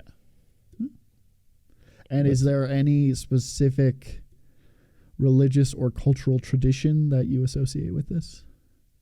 This, what the numerology that I am studying, Yeah. it does not have a connection to any. I know, numerology is also in Judaism, in Yes. early Hebrew. Yep. So it's not that, but I do try to educate myself on different religions and where they came from, the texts, totally. translations, and stuff like that. Cool. But yeah, he's pretty good with money. My dad? Yeah, Yeah. yeah. Rats are good with money. Yeah. Mm-hmm. Makes sense. Yeah, yeah. Yeah. Super cool. Okay, so Yeah, because how do I fucking know that? He's good with money, but he's probably, let's see. 10, 11, 1960. He's a 1. It's the same stuff I said about you. yeah. Yeah, I take after my dad a lot. Except that he's not lazy. He'll just work smarter and not harder. I would Yeah. say he's not using his brawn or anything to get work done like labor. He probably would delegate other people to do his work Yeah. for him. Is that He's a accurate? very, very smart worker. Yeah, very smart worker. Yeah. Get people to do things for him. Yeah. Yeah. Definitely. Yeah, that's fair. Mm-hmm. Nailed it. I'm glad because I'm just going based off of the formula. Mm-hmm. But it's interesting because when something's born or founded, it's imprinted with this energy. Interesting. Mm-hmm. Interesting. Is it? It's when you're born. Like Yeah, for an individual. The date, Okay. Cool. the location, and the timing can also play into it as Yeah. well. But like you said, if the dates were changed in history, that could pose some implications. Yeah. That's the stuff that really interests me. Do you It's think like, we're really in 2023? I think as much as we're in any other year. The Chinese were in year 5,300, Yeah. 5,400, Something like that. like that. Yeah. No, that stuff I find fascinating because it's just like there are certain things which we are able to like objectively measure, right? So like distance is something we can objectively measure, right? Something takes up a certain amount of space. Time is less so. It's relative, right? We measure time relative to some other point in time, right? So we're 2023 from 0, and that's all it means. Temperature is a similar thing where like we can't really measure. We can kind of, but generally when people were coming up with temperature scales, they weren't measuring absolute temperature. They were measuring relative temperature, Okay. right? Because you can't get to a 0. In theory, you can 0 Kelvin, but even that It's a base can't measuring do point it, for right? the relative. So they would have to Yeah, say, yeah. okay, well, compared to the freezing of water, how much warmer or colder? Compared to the boiling of water, how much warmer or colder, right? Mhm. So you have to have some reference point. Time is the same way, where it's like we can't really measure time without referencing another time. What's your opinion on the past and the future? Do you think they actually exist? Or do you think the only thing that exists is the eternal present? I struggle with this. I think probably they don't exist in a physical sense. Huh. I think the present exists as much as we can say that anything exists. The past has existed, probably. I don't know. I don't have enough emotional damage. I don't think we have enough information to make that determination. I think probably what's the most likely thing is that everything is all happening at once, but we perceive things in a very specific way. So I kind of compare it to the classic like insect on your arm, right? So if I have an insect that is walking along my arm, got to get that bastard off. We got to get it off. No, I'm just playing. We know that they're moving in 3 dimensions. Right. Oh, but yeah. Really, they're only moving in 2, right? They're only going forward, backward, left, and right. Yeah. They can't really move up and down. If I take that insect on my hand and I move it up and down, it is moving in the 3rd dimension, but it has no control over that. It might not even know it. It might not even know it. That's what I think time is it's a spatial dimension that we can only move through in a single trajectory, but that doesn't mean that it doesn't exist outside of that trajectory. Right? Okay. So like if I'm moving we are the insect here, right? We're moving through, we're really only moving in one direction, or as far as we know, it's one direction. But we could imagine if we were somehow able to ascend to a 4th dimension, we could perceive how we're moving through time instead of just you are moving through time. I think as musicians, we've been given a small gift. I had an epiphany this year. Okay. Here's my question for you. Do you think you can time something out a decade in the future? What do you mean by that? Time something out. Time it. You say this is gonna happen on this date 10 years and I'm gonna do this. Just time something out. We timed the podcast today 3 days out, or a week or whatever out. Oh, right? yeah. That's 7 days. Yeah. Can you time something 10, 20 years out? You can. Why don't people do it? Why don't people do it? What's the furthest you've ever timed something out, planned it out? If you've had a plan for your life, has it only hit the wall Probably of 1 like year? 5 years. 5-year plan. Yeah. Okay. Why don't people do it? I think it's not particularly practical to think in such large scale because a lot can change, right? And so that's kind of the advantage of having like, okay, I have a 1-year plan, I have a 5-year plan, I have a 10-year plan. Mm-hmm. And the 10-year plan is going to be pretty vague, right? Just because, it's not going to be, I'm going to live in this neighborhood, in this city, with this job at this company. It's going to be, I'm going to live in this kind of a house with this kind of a job, and I'm going to be able to afford to do this kind of thing. It's not going to be like, oh, I'm going to see, Star Wars 24 in 10 years, right? It's not that specific. Maybe it's, I will see the Star Wars that comes out in 10 years. I will still be a Star Wars fan. But you wouldn't plan like, I'm going to go see that new movie with Billie Eilish. Interesting. When she gets into acting, of course. See, because as musicians, we understand timing on the micro, on the milliseconds, on the seconds and minutes. Mm-hmm. And that's proof, 100%, that things can be timed with high accuracy on a micro. Oh, yeah, yeah.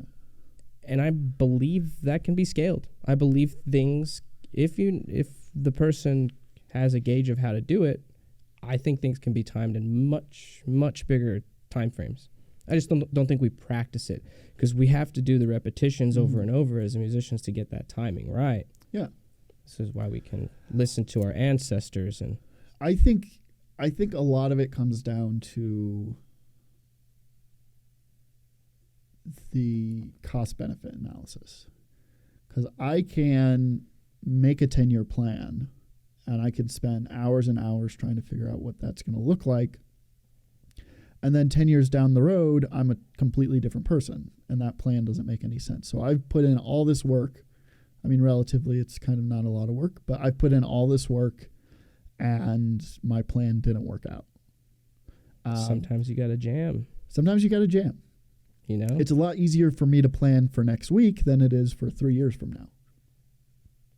But maybe in 3 years, I will be doing XYZ project with XYZ person, right? But I can't really count on it. Yeah, you can. Agenda 2030. They put out a document a couple years ago, man. CBDBC, Central Digital Banking Currency. We got about 6 years before shit gets just fucking changed with all the money. So I've been thinking how I can plan that out. Okay. Plus, I want my first kid when I'm 36 too, which is, right at that same time. So what is Agenda 2030? Things like minute cities and putting everybody on the central digital banking currency, which is essentially the government's crypto. Yeah. They can turn your bank on and off if you don't do something they want you to do. Yeah. If they're telling everybody to do something and you don't, you'll experience basically what those truckers in Canada experienced. Yeah. So do you think we will be in a cashless society at that point? 100%. Yeah, they're pushing it that way for sure. I don't know if that's practical. I just don't know that on the individual level people will ever accept that. And so I think hey, I need you to mow my lawn and I've got this funny green piece of paper, even if the government doesn't recognize it, like I'll give it to you because then you can give it to the farmer who can give you some food or something. Right. Yeah, right? The black markets I think will still exist in forms of gold and cryptos and maybe Americans will love cash so much that when the government says this isn't worth anything, everyone's going to be like, the hell it's not. I'm still going to use it. I mean, it's all because this is certainly anecdotal, but I've seen, there was something on Twitter where it was a man who went to the store and he was trying to pay with cash, and they're like, you can't pay with cash. Oh, can't pay with cash. And he flipped out. And understandably so, because was this at Aldi's in England? Was this the video you're talking about? Yeah, I saw it. Old guy was mad. Yeah, and so I just think it's easy to say, okay, we are going to be in this society that is totally cashless. That's going to be a huge transition, and I don't know that people are going to be okay with that. Because at some level you do have to opt in. Yeah, they'll get everybody started. They tested out the stimmies by just pumping people's bank accounts, but they'll basically entice people by saying, look, sign up with your new digital account and we're going to stuff you with 2,500 credits. Yeah. And how many people are going to be like, fuck yeah, I'll sign up for that. Yeah. Yeah. So there's ways to get around it. I think you're right. Encourage people for sure. And they're going to hedge against the cryptos anyway. They have to. Mm-hmm. They hate that people can use cryptocurrencies to do whatever they want. Yeah. Do you fuck with cryptos? I do not. Have you ever? I played with it a little bit early on. I have issues with it. What are your issues with it? The environmental impact, I think, is a huge problem. Because the computers are burning so much carbon emissions, mining and stuff. Yeah, it's just the amount of carbon needed to generate however much Bitcoin is astronomical. You want to know a real profound thought that I have? Yeah. And all right, let me ask you first. Do you think that the external world is a reflection of the internal? The external world you see and experience, in reality, the way it is, do you think that's a reflection of your internal state? In some ways, yes. Okay, so if you're on board with that even halfway, I can proceed with the idea. The whole world smokes. Or at least every country's got a bunch of smokers and vapors, right? Your lungs have cilia. Mm-hmm. It's a fractalitic representation of forests. And I think a lot of the forest fires and fumes and gases manifest in these companies as they're producing stuff because people are also doing that to their bodies. So hypothetically, I think if everyone stopped smoking, all the forest fires would go away. And I have no basis to prove that or argue it, but it's just a thought I've had based on the external reality being a reflection of what's actually happening internally with humans on a collective and individual level. I think some of that can be true, but I think it's, it's kind of like the idea of like, why does the sun rise in the morning and set in the evening, right? Yeah, dude, it's weird. There's just two, that one's way over there and one's really close here, but surprise, surprise, they're just the same size. Yeah.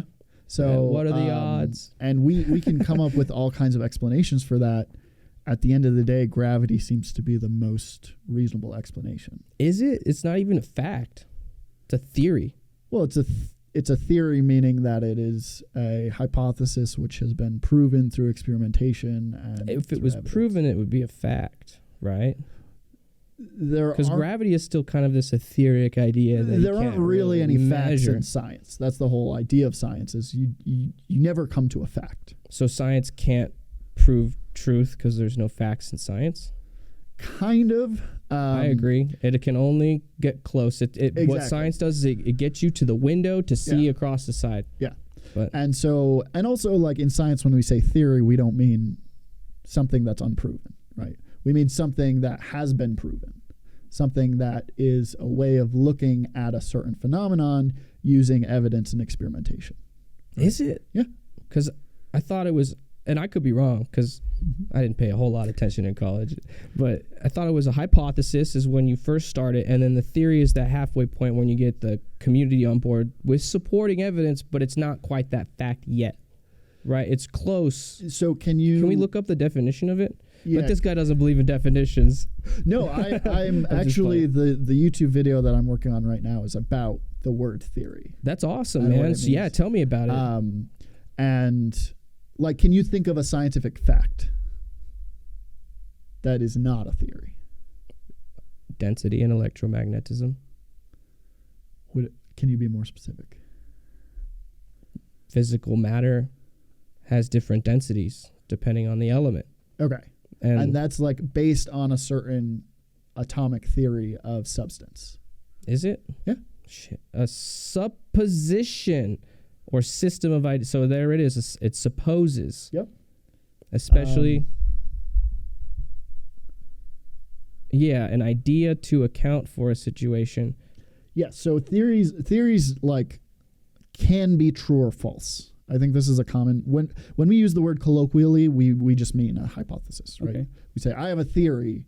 What you're really saying is I have this idea that might be true.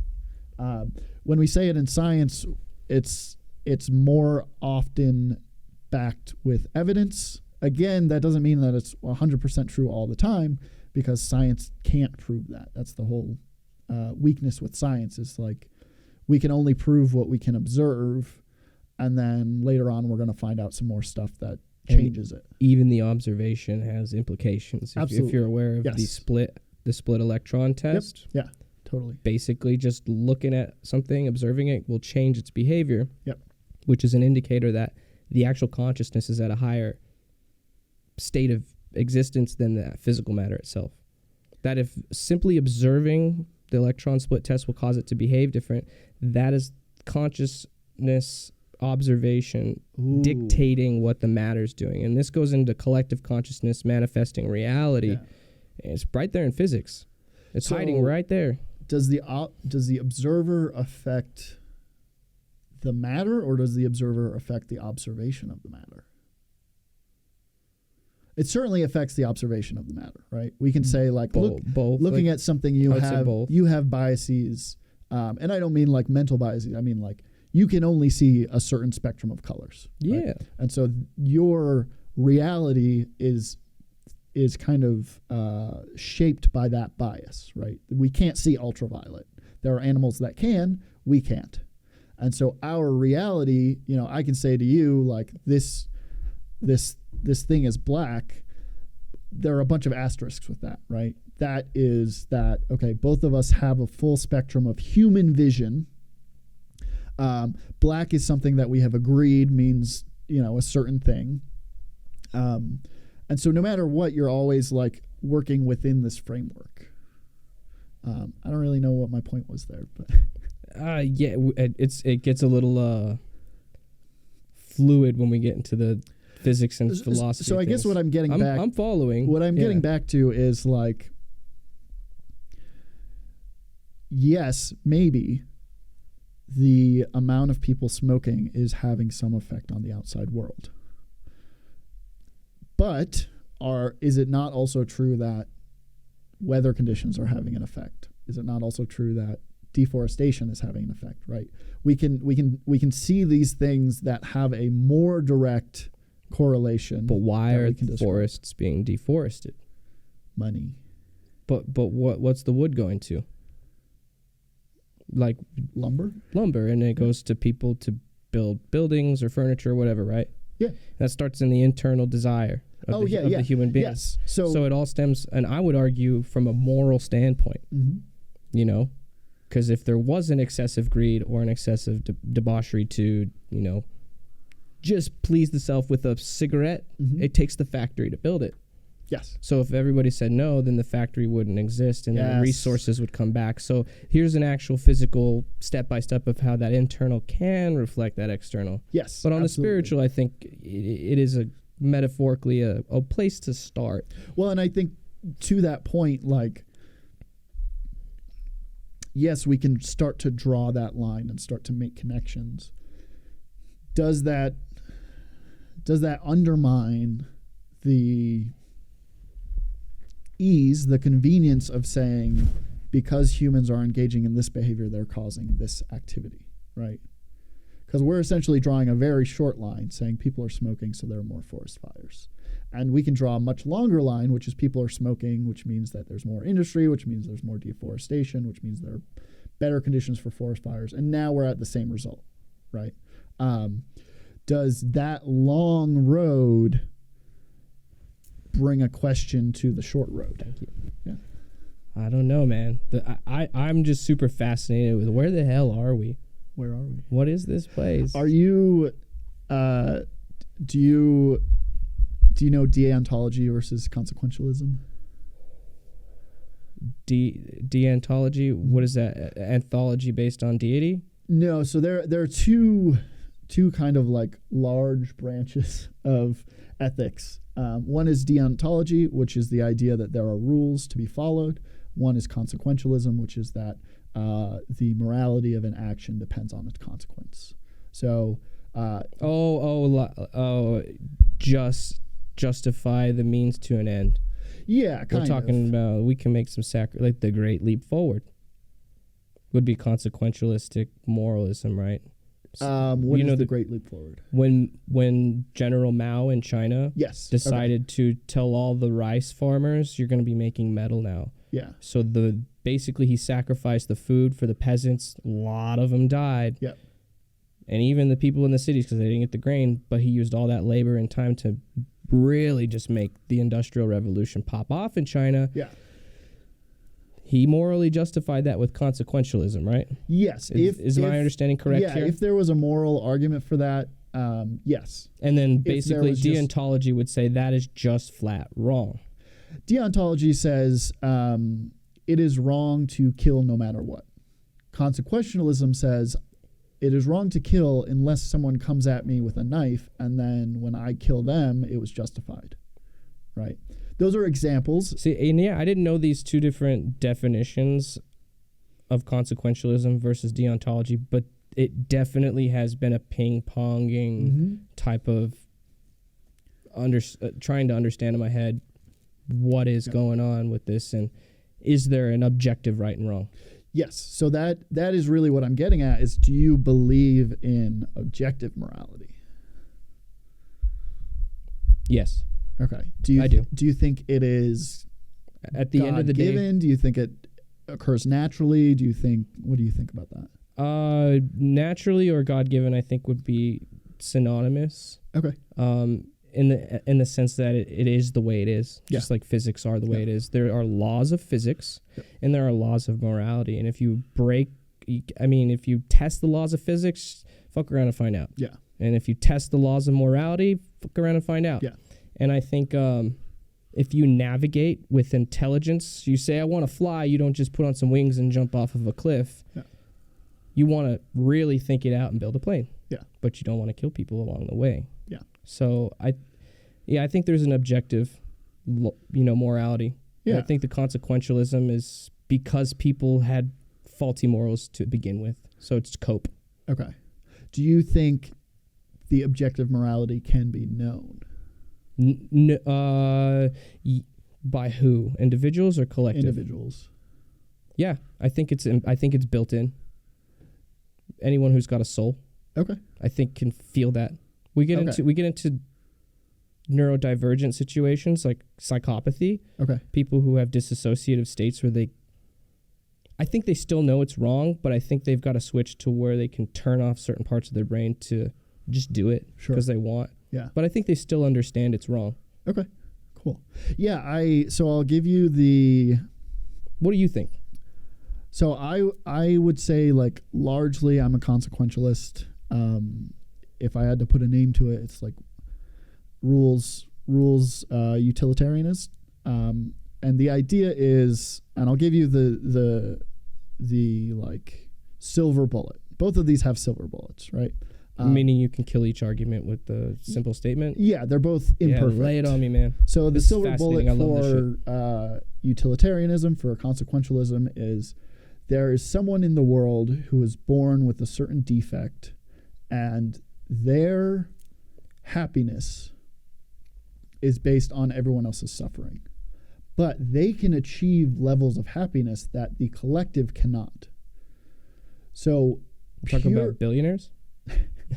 So pure utilitarianism will say, well, let's kill everyone to make this one person happy. We're maximizing happiness and minimizing suffering, right? Yes.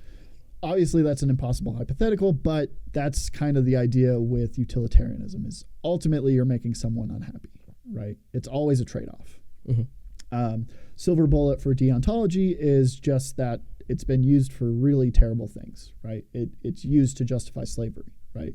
Well, wouldn't you use consequentialism to justify slavery? You wouldn't deontology just say slavery is wrong? Well, that's the thing about deontology is it doesn't always say the same thing, right? So throughout time, it's said different things, right? So the source of deontology is usually a religious text. Usually, yeah. And is there anywhere else where else it comes from? Maybe philosophers or psychologists? Yeah, there are like there's like it is usually it's either natural law or some religious basis, right? And so in the past, people have said, well, slavery is good because God tells me that it's my right, right? That's deontological, right? You're just appealing to some rule that you had nothing to do with. You're just following the rules, and the rules are slavery is good, right? Obviously, if your deontology doesn't say that, then that's a non-issue. But again, we get into the self-defense question, right? Like, at what point is it okay to respond with violence? Purely, like, Jesus would say never, right? That's Jesus's deontology, is it's always better to turn the other cheek. It is better to suffer than to ever cause suffering. If you get into more like structured Christian beliefs, then, it's actually, if you look at like Leviticus, it's good to kill people under certain scenarios, right? Which of course, like, what if the psycho guy is just running around pillaging and there you can't control him? I mean, if you banish him, he comes back. I mean, there you go. So now you're thinking like consequentialist, right? That would be consequential. The consequence of letting this guy live is that more people are going to suffer. And so we're going to do one bad thing to minimize other bad things, right? All this to say, like, these are just boxes that we can use to describe our behaviors and our actions. I think it would be silly to say that, like, one is good and one is bad. But you believe in right and wrong. I believe in, yes. Yeah. Yeah, broadly Most speaking. people do. Yeah. And I think that comes from an internal inbuilt state of humanness. Yes. Yeah, it could. I just really think it's ingrained in us. We have a term for it. It's called the little voice in your head, right? When you do something fucked up. Yeah. It says, hey, bro, don't do that. And you do it anyway. And is that something that has been socialized? Is that? No, I don't think so. I think that's part of a human. Yeah, I think that's part of the cognitive functions of a human. Okay. I think it's more the soul. Okay. At the root level of that, I think that's what it is. So you think it's like a soul-mind connection? Yes. Okay. Yeah. Cool. It's the connection to that idea realm that lets you know. And I think everybody knows, because a lot of them are borderline. Like, is it good or bad? You know, there are a lot of gray areas, and that's why these two things are tools rather than like I live my life deontologically. I think that is not a great approach. I think we can, when we're looking at a certain scenario, we can say, okay, like deontologically, the rules tell me this would be right and this would be wrong. So do you have any of your own boundaries or morals that you just won't break? I think generally I believe that it is good to maximize wellness and happiness and minimize suffering. So is happiness your end goal? Do you happiness and wellness. I think happiness is kind of like the accepted antithesis to suffering, but it feels a little emotional to me. Like people don't need to be happy necessarily. Happiness is good, but you can be happy and you can be unhealthy, or you can be happy and suffering. Or yeah, in my opinion, I do not believe happiness is the goal, nor should be the goal. And I think people that pursue happiness, they have the wrong idea, and they will always be pursuing a fleeting feeling. Yeah. Is wellness? Does wellness feel better? Or what would it be a good thing to strive for that we could boil down to one word? Contentment. No, that's the same as happiness, man. Purpose. Purpose? Yeah. Purpose in the sense of, providing the value that you're here to do while you're here. And then the happiness is a byproduct of how much you fulfilled that purpose. Mm-hmm. When I ask you, what were you born to do? Yeah. Are you completing that mission? Have you completed that mission? I'm working there. I'm working towards it. Yeah. Okay. What is your life mission? Do you have one? My life mission is to minimize suffering. But your own? And maximize wellness. No, for everyone else. If I can maximize my own wellness, that would be a nice thing. I'm getting better at it. I was raised Catholic, so I was very much of the belief that the worse off I am, the better I'm doing. Like if I'm suffering, that means I'm a good person. And this is half correct. And I think that the suffering that the Catholicism, and I could be wrong, but I think the suffering that Catholicism pushes is almost that you're a bad, feel guilty, self-degradation type of suffering. That is the suffering that will naturally take place should you not fulfill your purpose. Yep. So you're absolutely correct. I agree with you 100% when you say the reduction of suffering is a primary goal of humans in general, because that's what this realm is. Yeah. It's very inhospitable. Yep. If you don't do what you're supposed to do, you're going to suffer. Yep. So the decision becomes, do you not take the responsibility and choose the type of suffering you want? Or are you just going to let, the suffering naturally going to happen? Working out, for example. Yeah. You choose the suffering and the pain of the exercise, Yep. and it replaces the suffering and the pain of unhealthiness. Right. So, yeah, you're going to have to choose one suffering or the other. Yes. Yeah, it all comes down to like, what are the consequences of my actions? You like that? Yeah. Yeah, so I think, I used to be of that belief that, like, if I'm unhappy, that means I'm probably doing stuff right. If you're unhappy, you're doing stuff right? Yes. Because why? Why because would you think that? Because it will mean that I'm giving away money to people who need it more than I do. I'm working hard for people that need it. I'm giving myself in order to improve the lives of others. Do you put yourself before other people? I do now.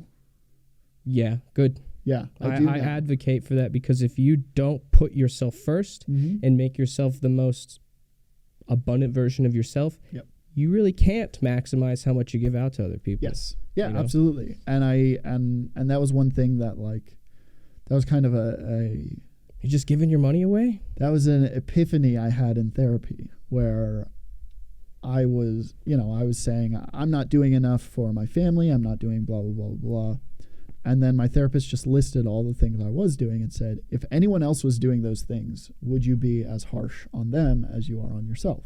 Oh, we're always harder on ourselves. And I said, of course not. Mhm. And she said, well, why don't you show yourself the charity that you show everyone else? And I, without thinking, I said, well, I don't deserve it. That's programming. That was a moment. That was a moment for me. That's programming. Yeah. Yeah. Yeah. And so are you still in therapy? I'm restarting. I was out for a bit.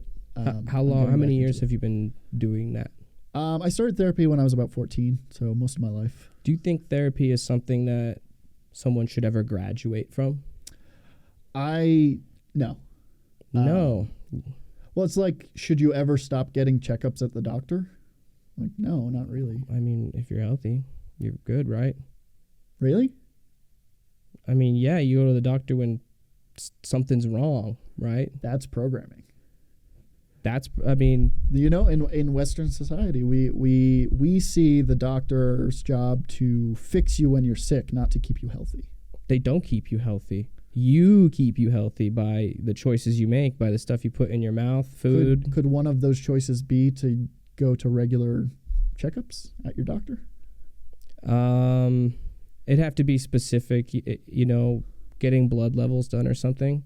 Yeah. If there's a regular physician, I don't think so. You don't think talking to a medical professional occasionally could benefit you? It just depends on the condition. Yeah. I think just going for a random checkup, it could be beneficial, but they might make some shit up. It's the medical industry is an industry. Yes. If you're in therapy for life, that you're a client for life. Yeah.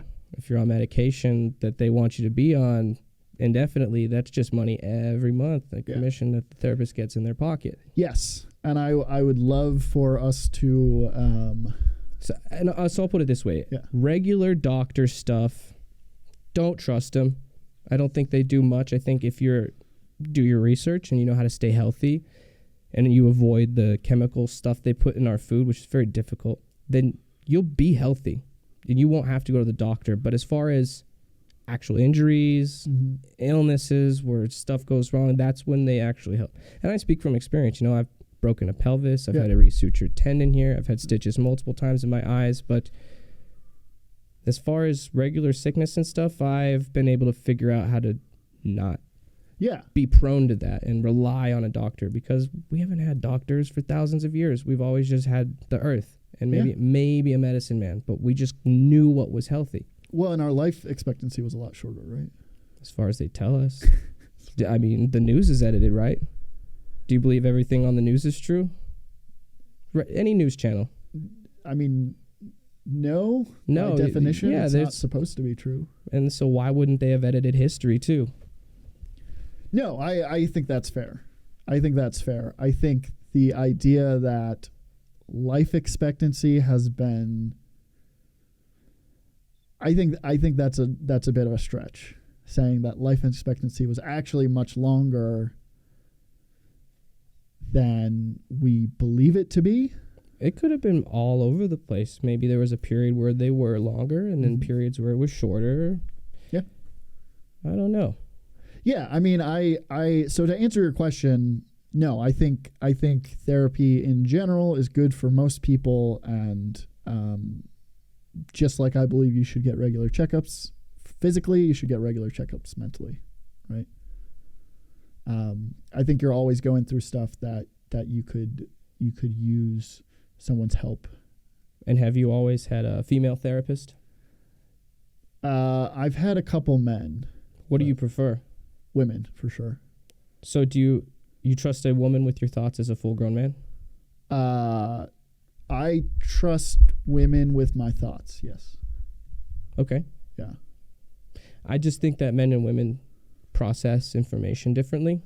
I think that's fair. So I think that's a man why I would prefer be a woman. Oh, okay. I mean, I would argue differently. I think men are more logical in the way that they solve problems, whereas a woman might try and just affirm. Yeah. So let me play in this space. Yeah. Would it not be advantageous to have someone who has a different style than you? Like, wouldn't a man be better equipped to see a woman because they can bring something that the man can't? Yeah, I think women should have male therapists too. Okay. I think men and women should both have male therapists. Oh, so there shouldn't be women therapists. I mean, I don't know. Are they helping? Yeah, I far and away prefer women therapists to men therapists. But they don't ever want you to graduate. Do they ever encourage you that you're strong enough? Yeah. Okay. Yeah, sometimes they're like, you know what, Chris, I think you're doing great. I think we can reduce our sessions, or you can... Oh, so she's telling you, get the fuck out of here. No, just play it. Yeah, I mean, I think... Just wait. But to your point, I do see it as a gendered thing, because I do not trust men in the same way that I trust women. Why is that? Because I was raised by women. I think that's what it comes down to. Is that would make sense to me. I was raised by my mother and my sisters. My dad was around, but I've always kind of gravitated towards women. Most of my friends are women. Most of the music I listen to is by women. Huh. I would say movies, but that's a whole issue with the industry. But yeah, I Right on, man. Yeah, I would. Yeah, and it's nothing against men generally. It's just in my experience, the men who I've worked with, maybe to your point, seem more disconnected, seem less emotionally invested, seem maybe posing solutions to your problem that you weren't quite ready to undertake. Because if you're going to I'd have to think about that. Because if you're going to therapy, there's something that you want to fix. Yeah. And to fix something, you need to do work. Or there's something that you want to prevent from breaking, right? Let it break. Let it break and leave it if it doesn't serve you. If it does serve you, is what I'm saying. Like, what if you're going to therapy not because anything terrible has happened, but because when something terrible does happen, you want to be prepared? I think there's other ways to do that. Like what? Going out and pursuing life and putting yourself in challenges that really push your comfort zone. Mm-hmm. This could be anything from business ventures to messing around with your metabolism with ice baths is one thing. So there's so many different types of natural forms of therapy that you can do that I think are far, far superior to talking to someone who maybe doesn't care about you as a person. Maybe they do. Yeah. Maybe they don't. But there's a lot of neurochemistry that you can modify by doing things like watching a sunrise, by taking ice baths or doing cold exposure, eating properly, meditating, fasting. And I've tried all of it. I can't get it into my routine. Yeah. But when I do shit like fast for a day or take an ice bath, the rest of the day, it doesn't matter. It's because you basically put yourself through such a shock state that when something challenging presents itself, it's nothing. Yeah. So, and that's a great way to think of therapy. That would be a way to prepare for adversity in the future. But also it goes back to timing 10 years in advance, 6 years in advance. Plan it out. Yeah. You know, I want to get married with kids, but the family court system is so rigged against men these days. It's gonna have to be done very carefully to make sure that I protect myself. Yes, absolutely. I think that's totally fair. I would say that's how you would prepare for something like that, as opposed to going to therapy and then if she divorces me, takes the kids, and says I did heinous things, then talking to a therapist to cope with it. So that's my argument. Do you accept that like therapy can be a tool among the things that you've described, like going out and watching a sunset or taking an ice bath? Like therapy is just another tool that may or may not work. It may be great for some people, terrible for others.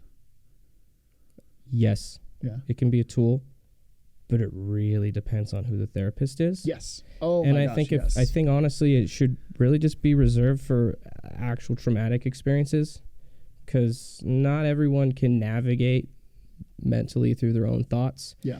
And the way I see it, we never had therapists as humans. Who did we have in our communities?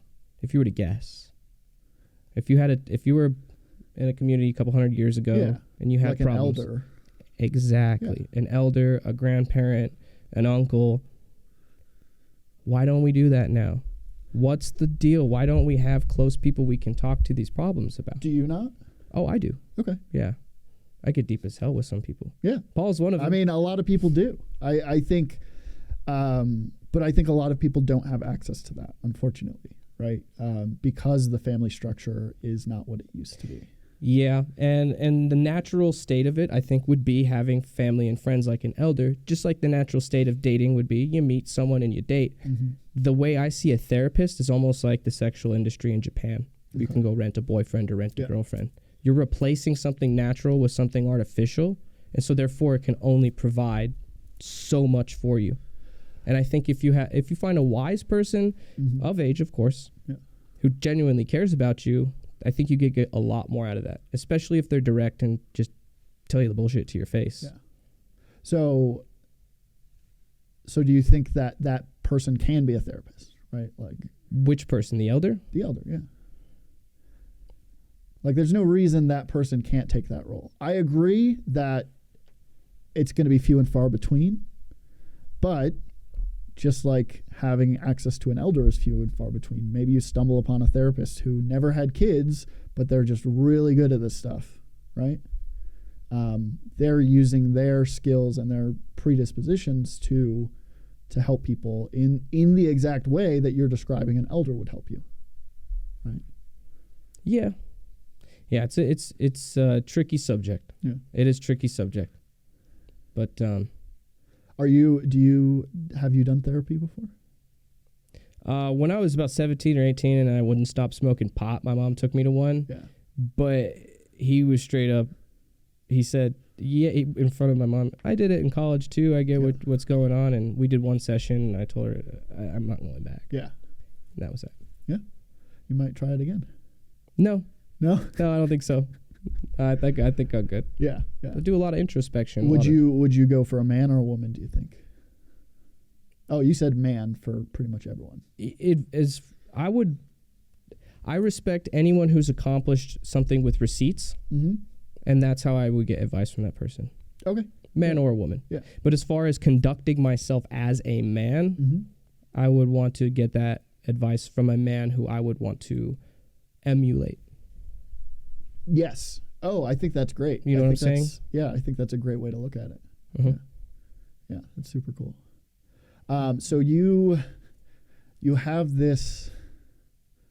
We're good. We're good. Okay. We'll cut it soon. It's all good. No, I was going to open up a new can of worms. Do it, bro. No, because I was just you've got this. Paul, if you need to step out for a moment, just leave the camera on him. You've got this belief or surrounding therapy and therapists and how useful they are. Earlier you mentioned a very famous therapist, clinical psychologist, Jordan Peterson. How do you think he fits into that? Do you trust him? Do you not trust him? Honestly,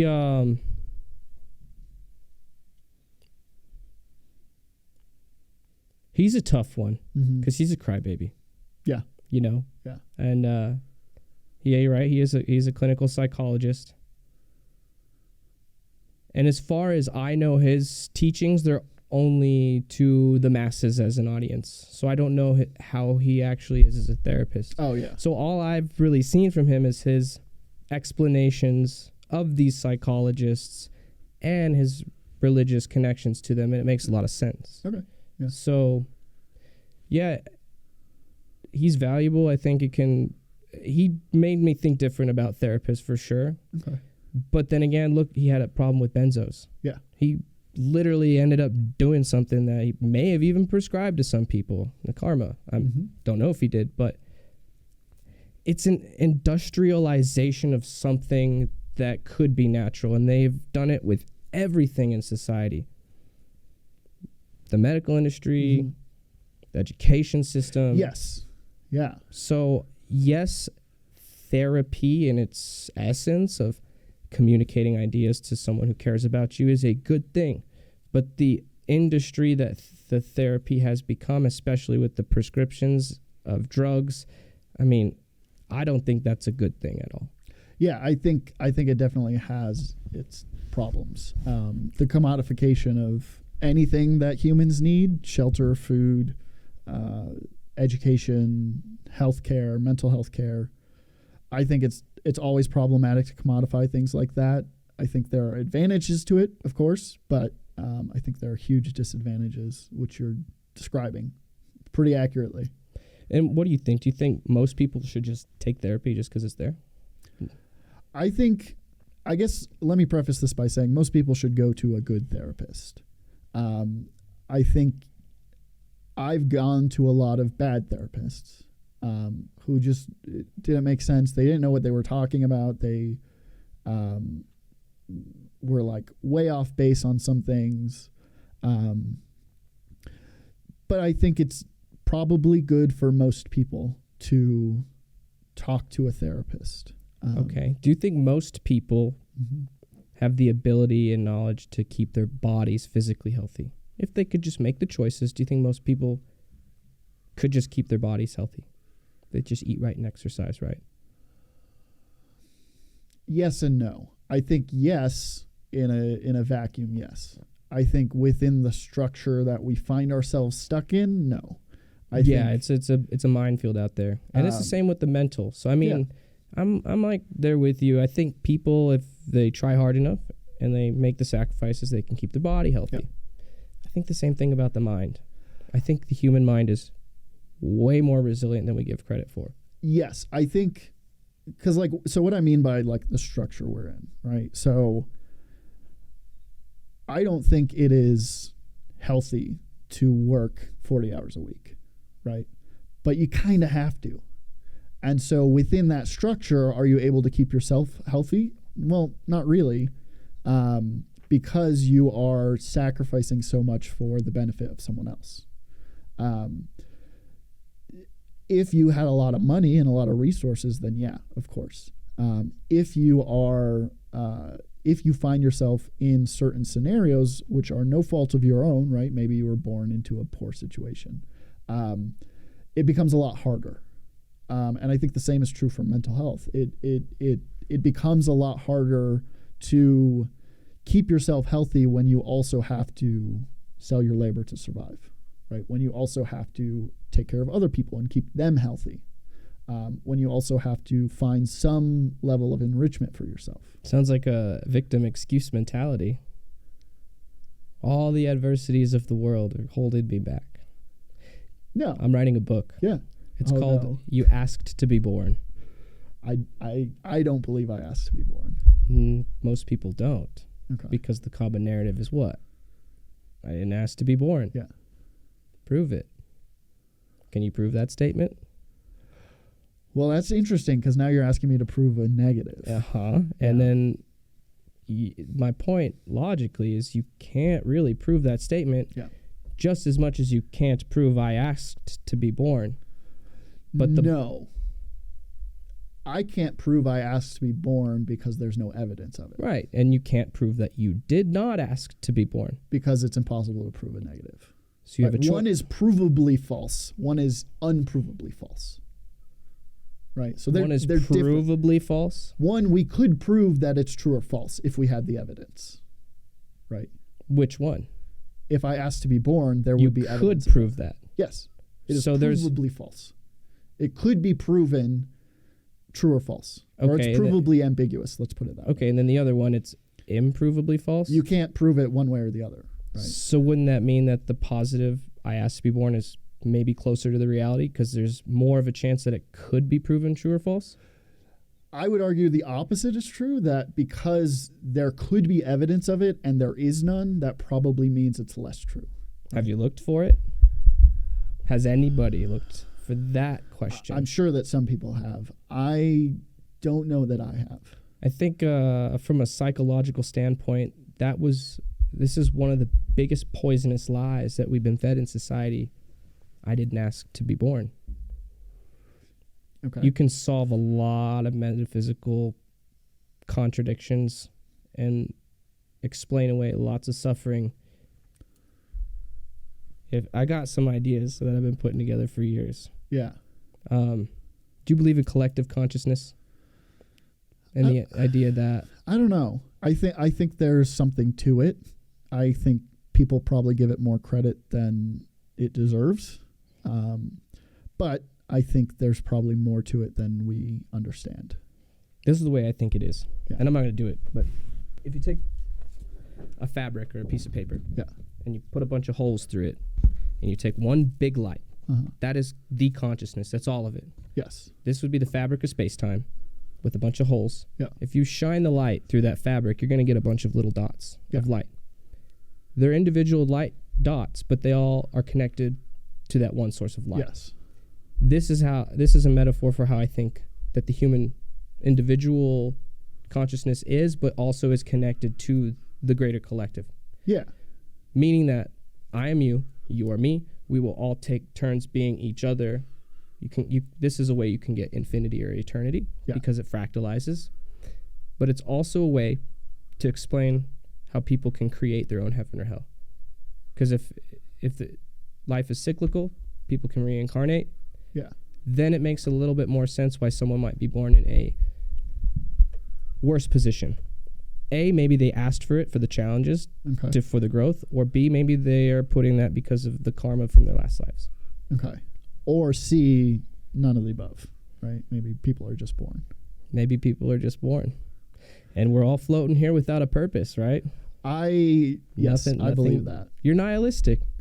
I'm not nihilistic. But I asked you at the beginning of the show what were you born to do, and you had an answer. Yes. So you have a purpose. I think I can come up with like a colloquial purpose. I think like metaphysically, I don't have a purpose, right? I think my purpose is to survive. Well, not with that attitude. No. I think my purpose is to survive. I think I'm just an animal placed here to survive. Well, let me put it this way. If you reduce people's suffering through any means, how is that not metaphysical? Especially if it's on an emotional level through something like music. There is a physical element of sound waves, but if you connect to someone's heart and help them feel better, how is that not metaphysical? So that can be metaphysical, but assigning that as my purpose, I think that's the connection I can't make. Because you don't believe in the metaphysical. No, I do. Oh, okay. I'm just saying I don't know that connection is there. I don't know that because I think it's good to behave certain ways, that to me isn't evidence that I was meant to do that, right? That just means I found out, hey, I can do this thing and it helps, right? That doesn't mean I'm supposed to. I don't think there is a supposed to. I think there is, but the other half is that you have to choose it. Okay. Yeah, it builds on. Do you think that you choose that when you ask to be born? Say the question in a different way. Do you think so? If we ask to be born, let's just go with that. If we ask to be born, are we asking for a purpose? Are we asking to be born a certain way because we think it will lead to a certain purpose? Yeah, cool. yeah. Cool. 100%. Yeah. There's a definite, maybe multiple purposes, but most people, like you said, feel it's unhealthy to work 40 hours for a corporation. We know that's not how it's supposed to be. Yeah. We know that's not how it's supposed to be, which means it should be something else. Yes. And that's what I'm getting at, is we know that deep down. We know we have a mission or a purpose, but part of the game is we have no memory of it. So we have to really want to figure it out for the universe to say, okay, he wants to figure it out. Yeah. And then it starts on opening doors for you. But if you're content, drinking your wine and watching, I don't know, Sex in the City or whatever. And I think some people are, right? Then they have sacrificed their purpose, and they will have to reincarnate and try again. Okay. You don't think that can be a purpose, to live indulgently? Well, what would the lesson be? How is it beneficial for the universe if you're only consuming and not producing. The universe is intrinsically transactional in nature for production and consumption. You have to give back, whether you're getting eaten as a mammal or giving fruit as a plant. All things consume and produce for each other. Okay. So if you're only consuming and not giving anything back, then yeah, you're fucking failing, in my opinion. Okay.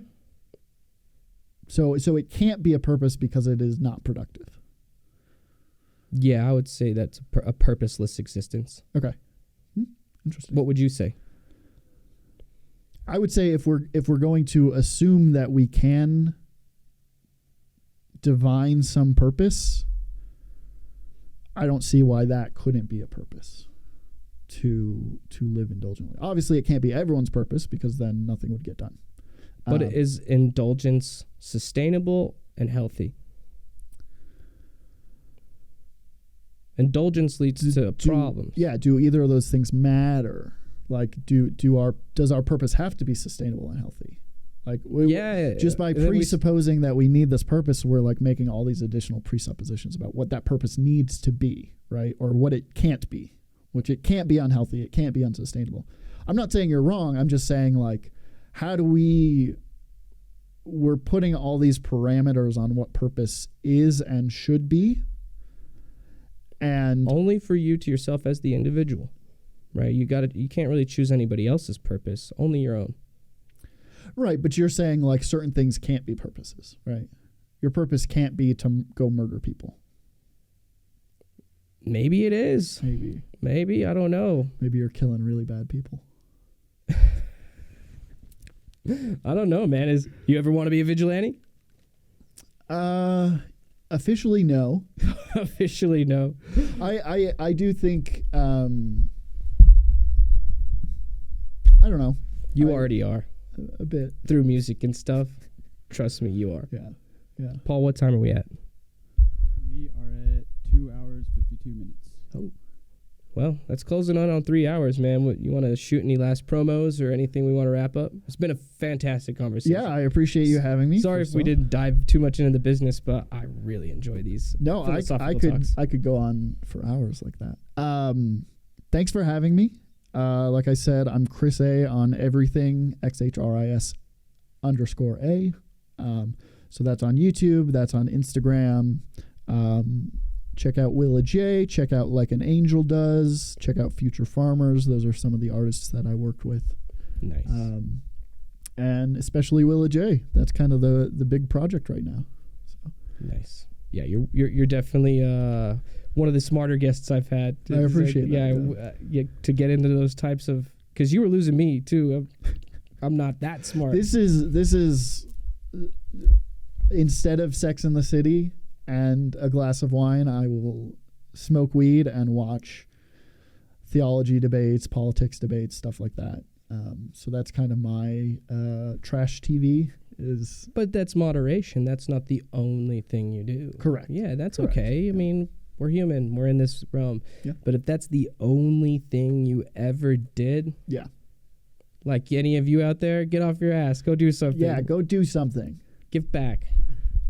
Hell yeah. Well, thanks Cool. Thanks for coming, Chris. Thanks so much. It. Yeah.